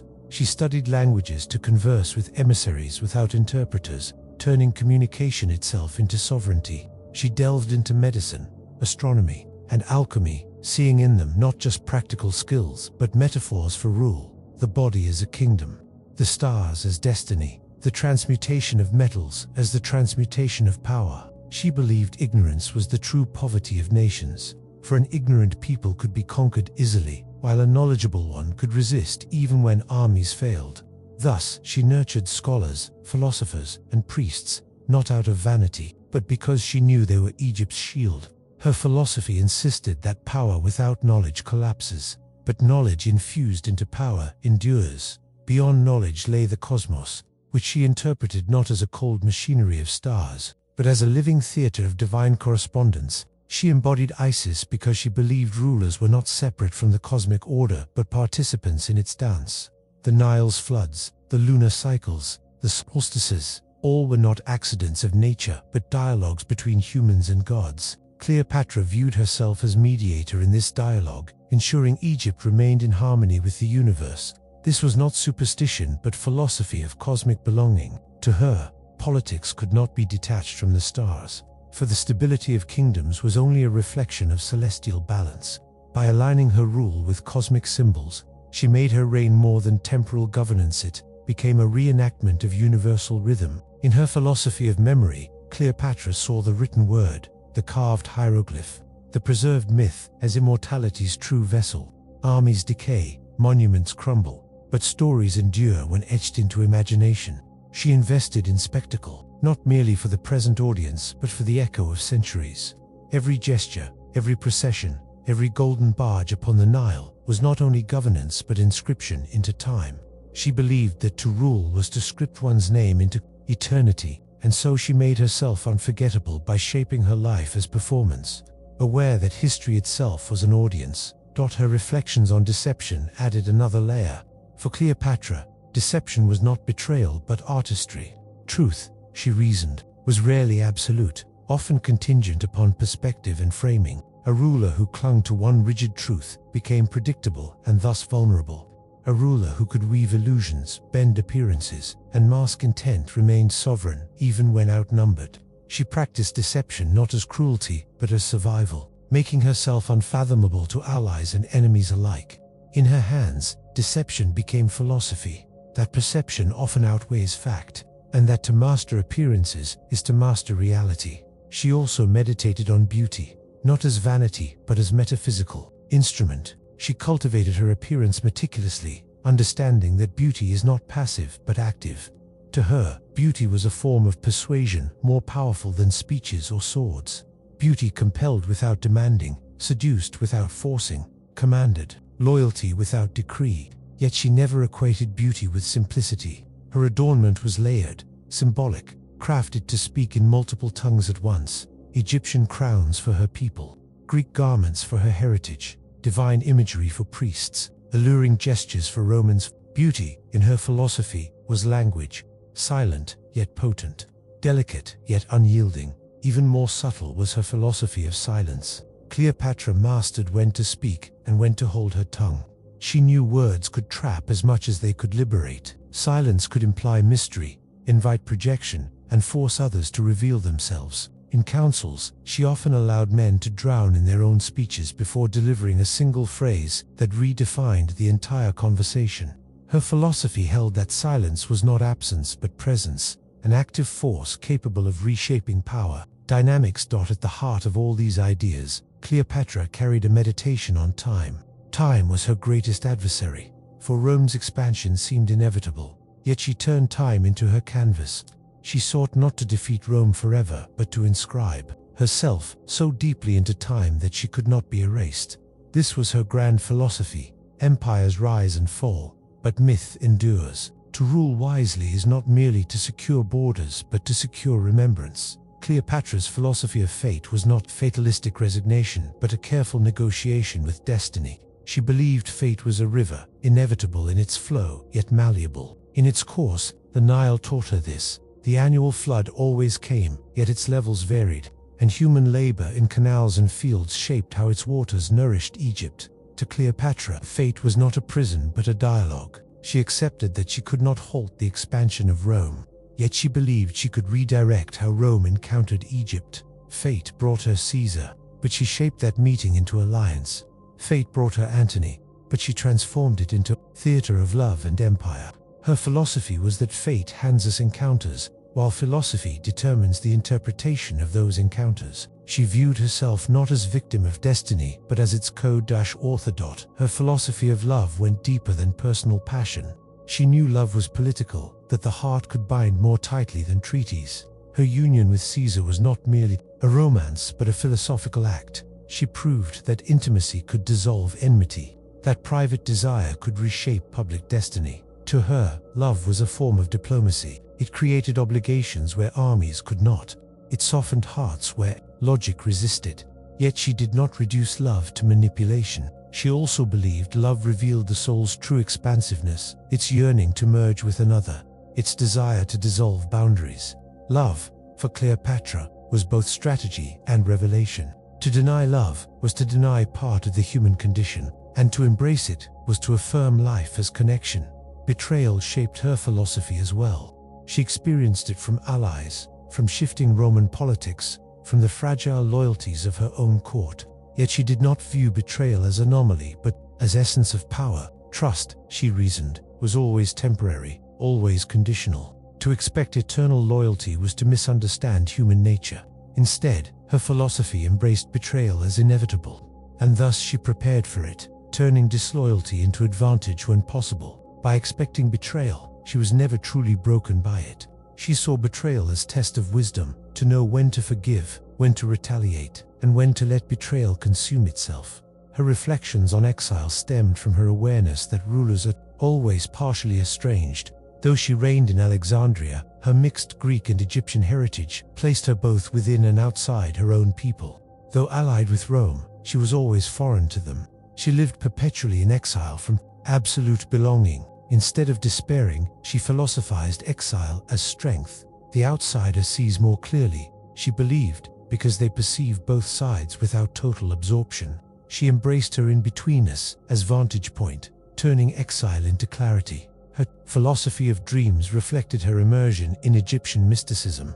Dreams were not random illusions, but messages from gods, metaphors of hidden truths. She cultivated dream interpretation not only for herself, but for governance. Believing dreams revealed collective anxieties of her people. When the Nile failed to flood sufficiently, she listened to the dreams of peasants and priests, extracting from them not omens of doom but guidance for ritual, policy, and reassurance. Dreams, to her, were philosophy in symbolic form, truths encoded in imagery rather than logic. She treated them as texts to be read, as theaters where the soul spoke in riddles. Ritual occupied central space in her thought. She believed ritual was the architecture of meaning, the way humans synchronized with divine patterns. Her appearances in temples, her processions upon gilded barges, her sacrifices to Isis were not mere politics, but philosophy enacted. Through rite, ritual reminded her people that life was not chaos but order, that the gods had not abandoned Egypt, even in precarious times. She saw ritual as pedagogy. By repeating symbolic acts, people internalized harmony and stability. Without ritual, she believed society would dissolve into fear. Art, for Cleopatra, was not decoration but argument. She adorned palaces, barges, and temples with symbols deliberately chosen to communicate power. A throne carved with images of lotus and papyrus was not aesthetic whim but philosophy made stone. A reminder that Egypt united upper and lower, that the ruler embodied the land's totality. She sponsored artists because she saw art as language beyond words, a persuasion deeper than speeches. While Roman generals commanded through military parades, she commanded through imagery that lingered in memory long after words faded. Her philosophy of legacy consumed her final years. She knew Rome would not forgive her autonomy forever. Yet she also knew that death was not the end of power if legacy endured. Her careful cultivation of myth, her merging with Isis, her spectacular appearance were investments in legacy. She understood that posterity does not remember rulers for bureaucratic decisions, but for symbolic acts. Thus she shaped her life as narrative, her reign as epic. Legacy, she reasoned, was the final currency of philosophy, the measure by which all else was weighed. She meditated on the philosophy of death with the same clarity. To her, death was not defeat if embraced with sovereignty. To die by one's own hand, crowned, adorned, within her palace, was to refuse Rome the spectacle of humiliation. She saw in the ASP's bite not terror but liberation, a final act of authorship. Her death was not escape but philosophy embodied. Even in mortality, she remained untamed, unyielding, unforgettable. Death, in her thought, was inevitable, but its manner was within her control, and in that control lay the last proof of freedom. Her reflections on survival were equally profound. She often balanced between annihilation and endurance, yet she saw survival not as passive clinging, but as active adaptation. Survival required transformation, like the Nile shifting with each season. To her, survival was not the opposite of dignity, but its preservation. She believed those who mocked survival as cowardice misunderstood its depth. To survive is to resist erasure, to keep the possibility of future greatness alive. Even when compromises were made, she believed survival carried hidden victories. For as long as Egypt endured, so did the chance for renewal. In governance, her philosophy centered on harmony rather than conquest. She rejected the Roman obsession with expansion, instead holding that the role of ruler was balance between Nile and desert, temple and palace, people and gods. She viewed the ruler as axis upon which opposites converged. To her, rule was not domination but orchestration, ensuring that the rhythms of land, people, and cosmos remained aligned. She believed misrule was not merely political failure but cosmic imbalance, a breach between humanity and divinity. She also contemplated language as philosophy. Master of many tongues, she saw language not only as tool but as essence of thought. Each tongue shaped worldview. Egyptian carried sacred resonance, Greek held intellectual precision, Latin bore pragmatic bluntness. By shifting between them, she shifted perspectives, embodying multiple worlds at once. To her, language was multiplicity, a demonstration that truth was never singular but plural. Mastery of language was mastery of perspective. Her reflections on the body were inseparable from her philosophy. She treated her own body as symbol, aware that how she carried herself conveyed sovereignty. She considered health a form of statecraft. For a weak ruler's body invited rebellion, while a strong ruler's presence inspired confidence. She experimented with cosmetics and medicine not merely for beauty but as alchemy of body, a demonstration that human flesh could be refined, perfected, elevated into divine resemblance.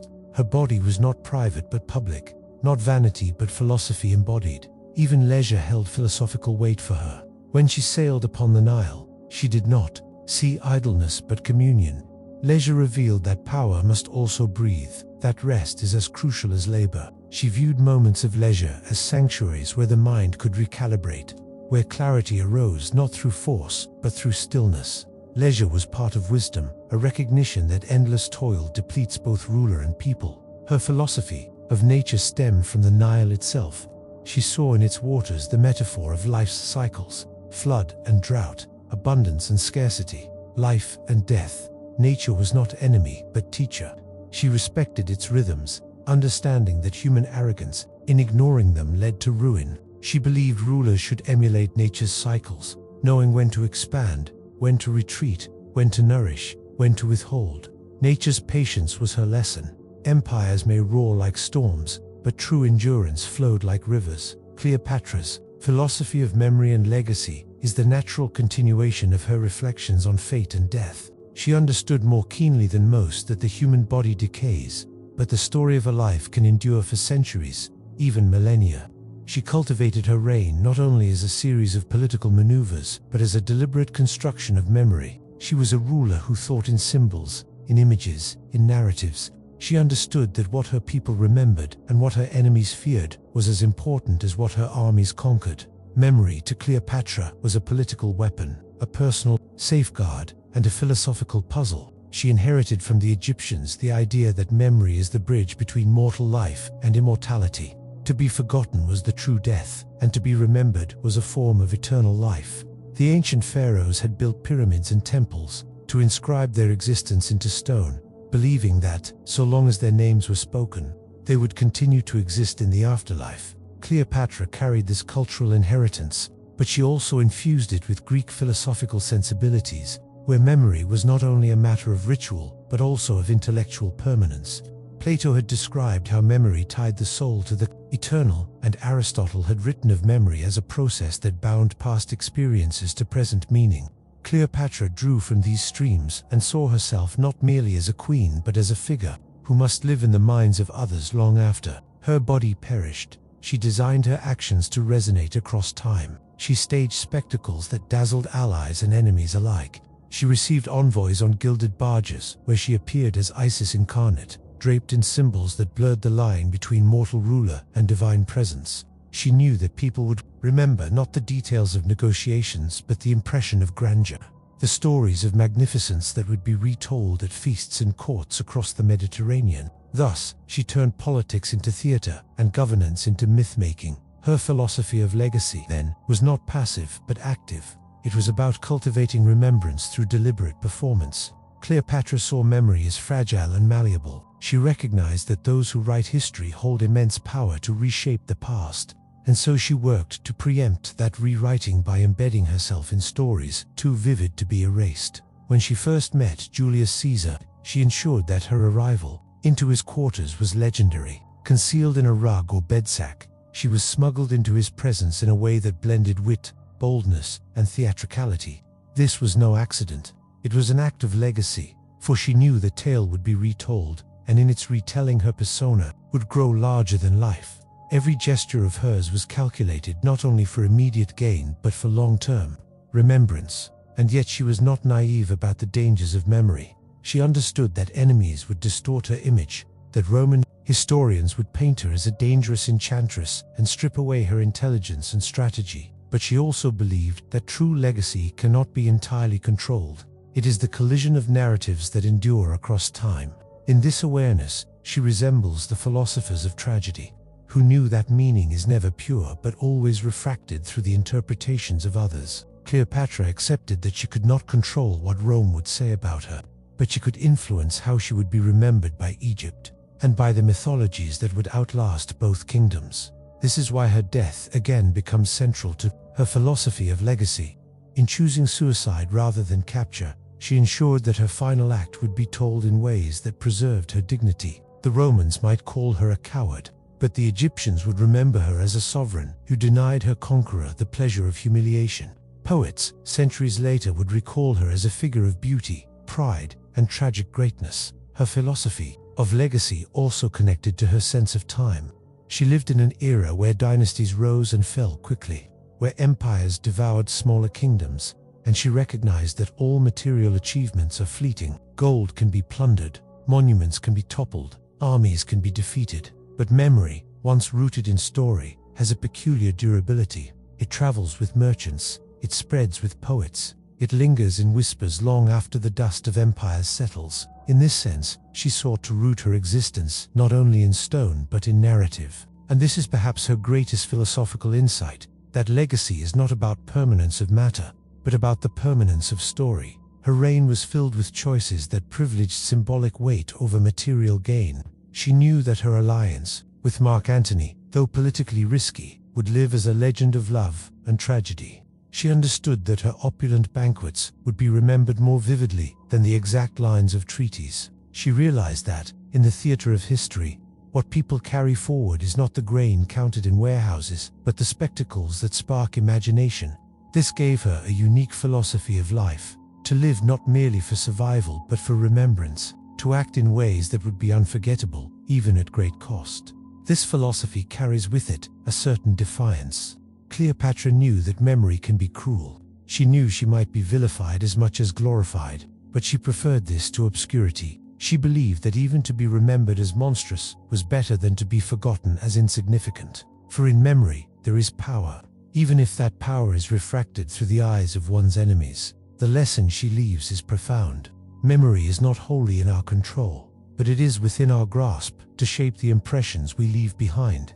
Her life thus becomes a meditation on the tension between control and surrender in legacy. She controlled her spectacles, her symbols, her grand gestures, but she surrendered to the fact that others would interpret them in unpredictable ways. Yet, in this surrender, she found strength, because she realized that legacy is not about the perfection of image, but about the endurance of presence. She need not dictate every detail.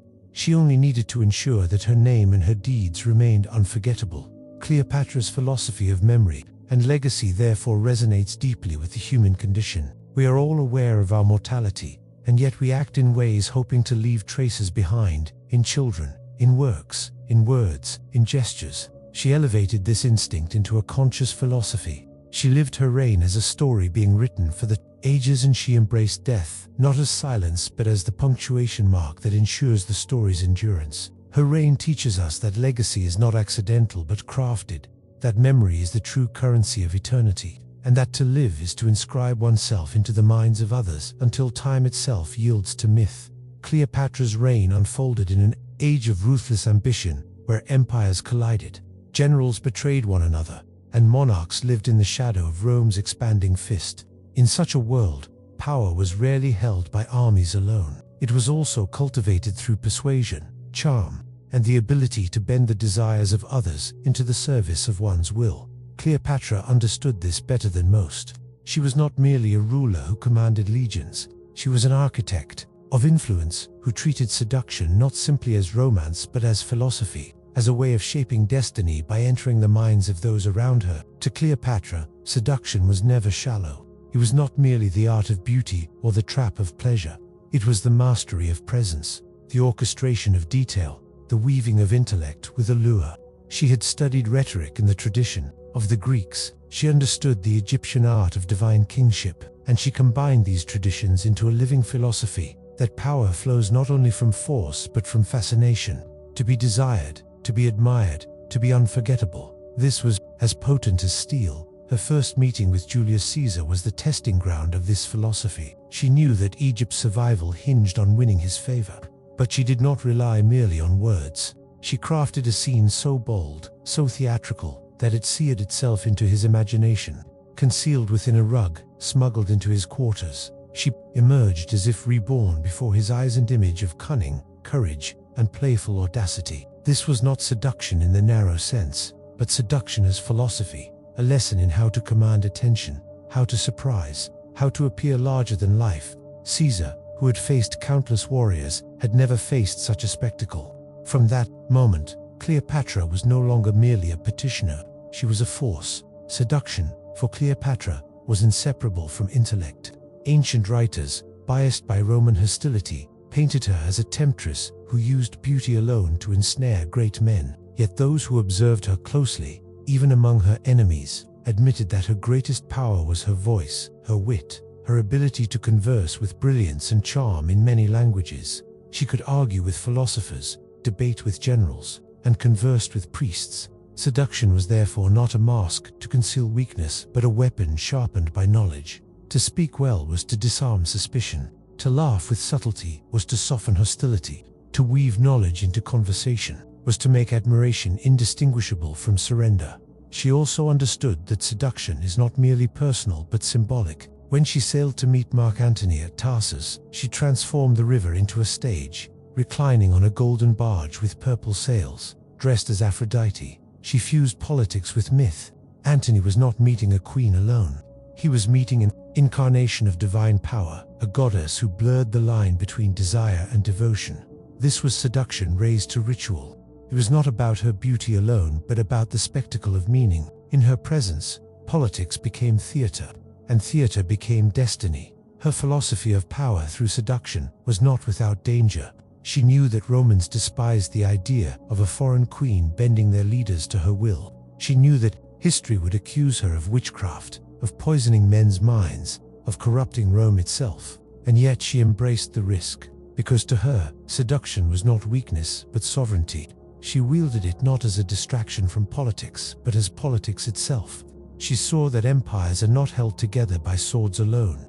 They are held by loyalty, by fascination, by the desire of men to follow someone who makes them believe in something greater than themselves. Cleopatra also believed seduction was inseparable from self-knowledge. She cultivated her image carefully, always aware of how she appeared, how she sounded, how she entered a room. She understood that to seduce is not merely to please, but to awaken hunger. And hunger, once awakened, is a leash stronger than chains. Julius Caesar saw in her not only a lover, but a partner who could secure Egypt and offer him legitimacy in the East. Mark Antony saw in her not only beauty, but an ally who embodied wealth, mystique, and divine association.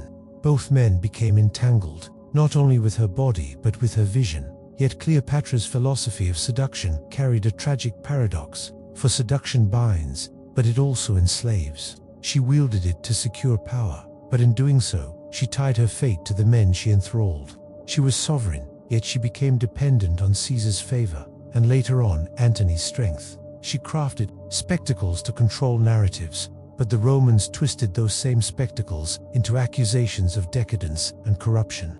In this tension lies the deeper lesson of her philosophy. Seduction is power, but it is never safe. It gives control, but it also invites peril. It elevates, but it also exposes. And yet Cleopatra embraced this paradox. She believed that to risk nothing was to live forgotten, and to live forgotten was to die twice. Better to blaze across history, even at the cost of infamy, than to fade into obscurity. Better to seduce empires and be remembered as dangerous than to be ignored as insignificant. In this, her philosophy of seduction converged with her philosophy of legacy. Both were about burning one's image into the minds of others, ensuring survival not through the body but through memory. Thus, Cleopatra teaches us that power is not only force, not only wealth, not only bloodline.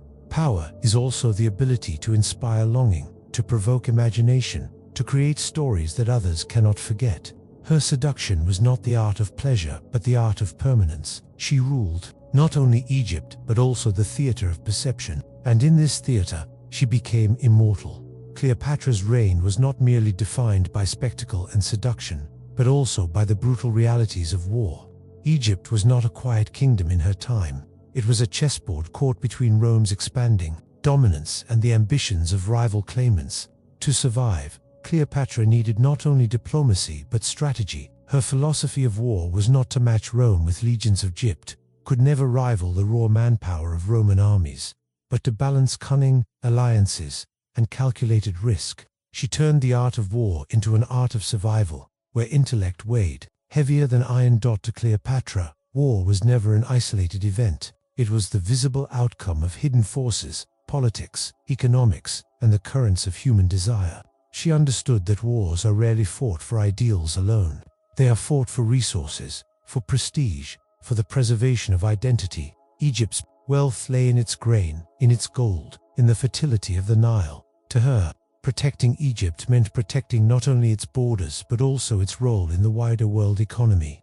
She did not seek endless conquest. She sought balance, ensuring that Egypt remained indispensable. Her philosophy, therefore, framed war not as the pursuit of glory, but as the management of necessity. When Julius Caesar arrived in Alexandria, entangled in Rome's civil war, Cleopatra understood that her kingdom's fate was tied to his victory or defeat. She did not field armies in reckless defiance. Instead, she placed herself at the center of the struggle. She allied with Caesar, calculating that his ambition to dominate Rome would require Egypt's resources. This was not passivity, but strategic alignment. She knew that wars are not always won by weapons, but by choosing the right side at the right time. Her philosophy was pragmatic. Better to attach Egypt's survival to the strongest contender than to be crushed between rival powers. Her partnership with Caesar secured her throne, but it also revealed the limitations of strategy. For no calculation can predict every turn of fortune.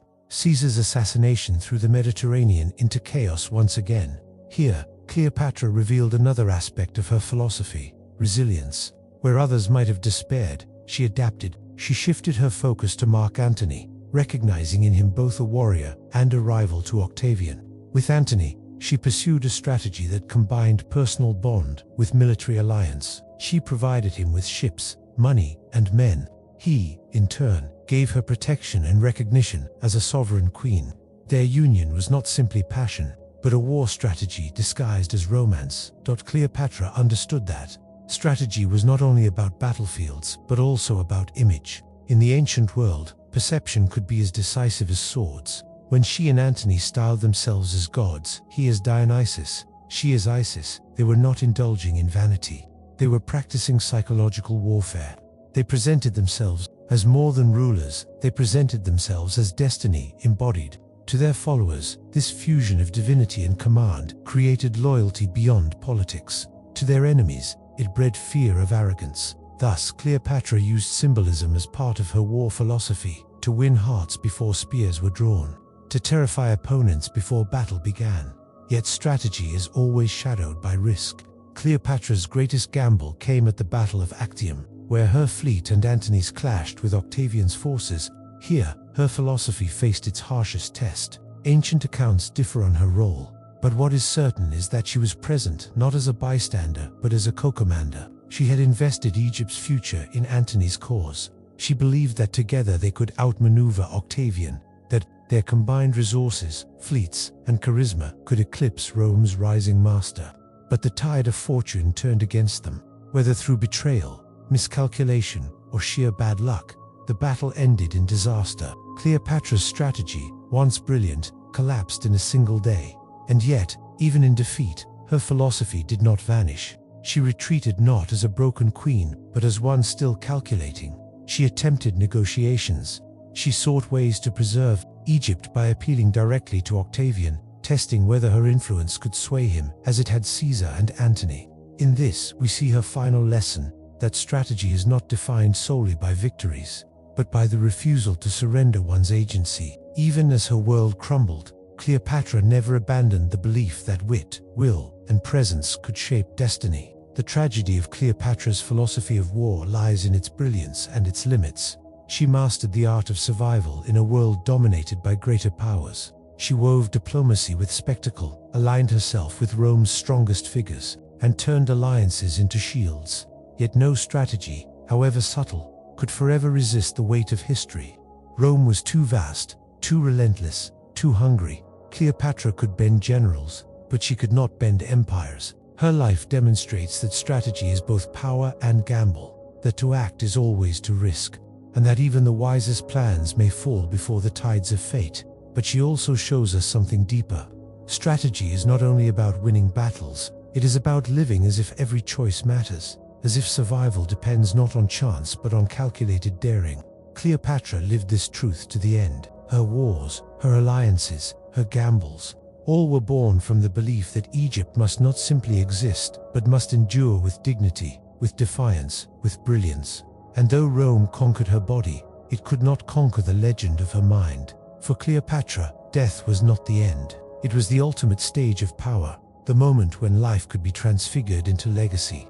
To live as a queen meant ruling bodies and lands. To die as a queen meant ruling memory. Cleopatra understood that immortality was not merely found in temples or in tombs, but in the imagination of humanity. She had studied Egypt's traditions, where the afterlife was not a mystery but a certainty, a continuation of existence beyond the veil. Yet she also lived in a world shaped by Rome, where death was feared as annihilation, and immortality belonged to poets and historians.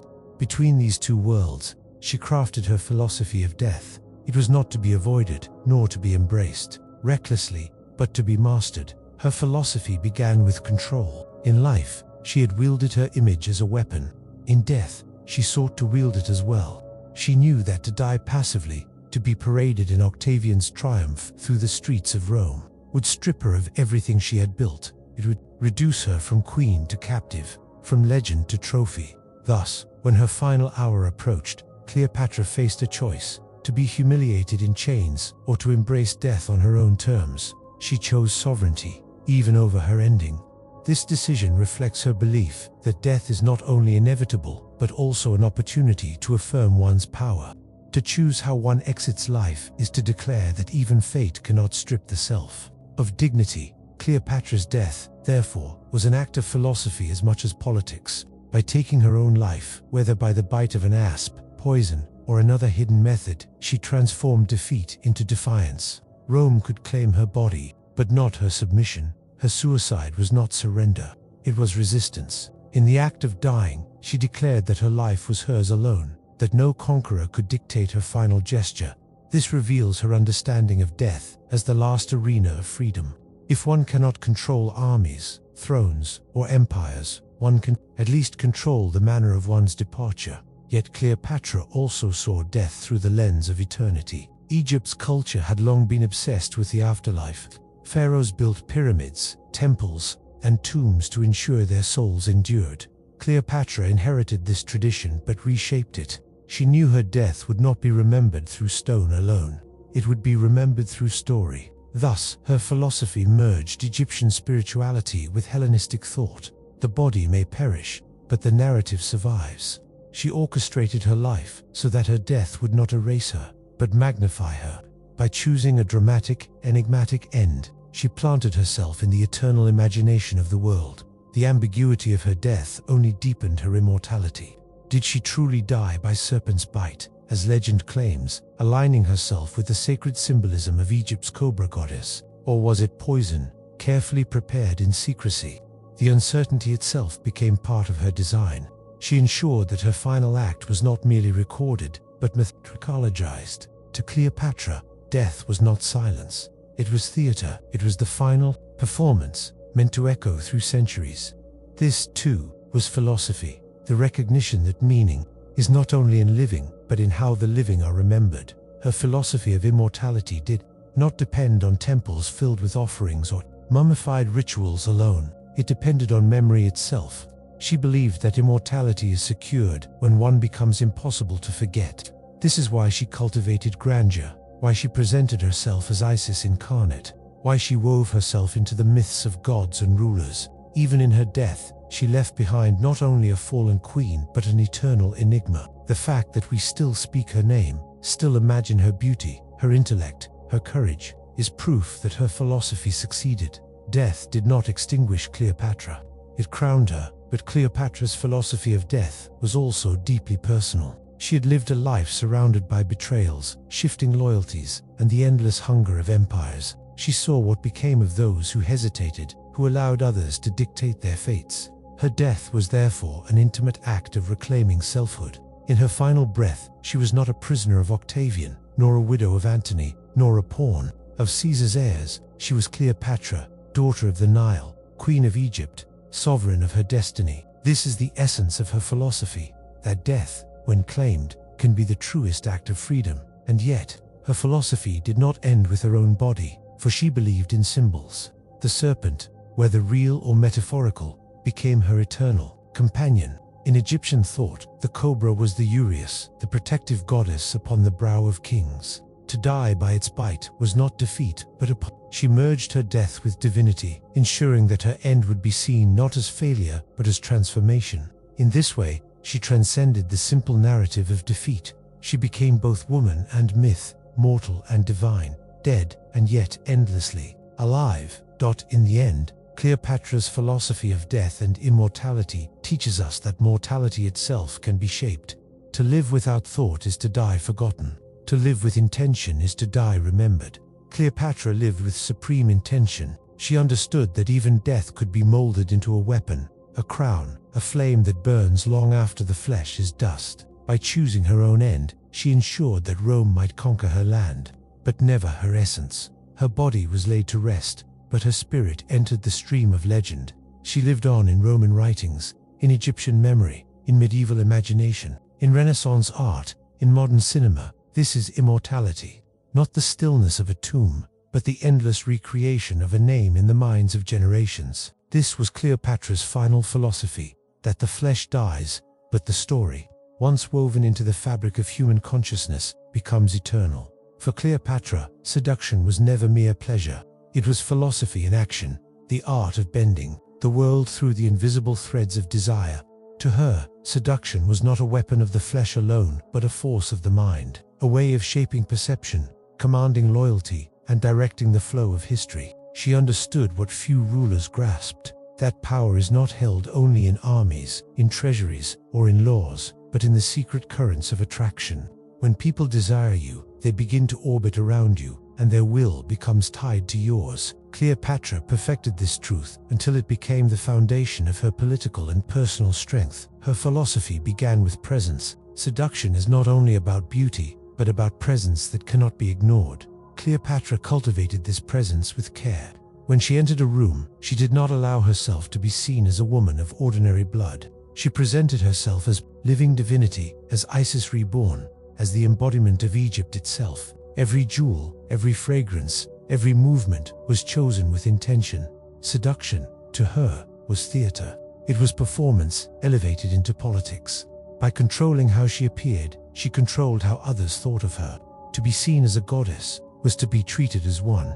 This was not vanity, it was strategy. She also knew that seduction is not about conquest of the body, but about commanding the imagination. Men like Julius Caesar and Mark Antony did not fall for Cleopatra simply because of her beauty. They fell because she made them believe in their own myth through her presence. With Caesar, she offered the promise of empire united, of Egypt as eternal ally, of destiny unfolding. With Antony, she offered the image of Dionysus and Aphrodite, lovers entwined in divine glory, greater than Rome itself. She seduced not by begging for affection, but by placing her lovers in roles that made them feel immortal. This was her true genius. To seduce someone is to let them believe they are conquering, while in truth they are being led. Her philosophy of seduction was also rooted in language. Words, to her, were as potent as perfume, as sharp as steel. She spoke many tongues, and with each she carried a different mask. With Egyptians, she spoke as a mother of the Nile. With Greeks, she spoke as a learned philosopher. With Romans, she spoke as a partner in destiny. Seduction, therefore, was never uniform. It was tailored, shaped, adapted. She did not demand that others fall into her world. She entered theirs, reshaped it, and then made them forget that it was ever theirs at all.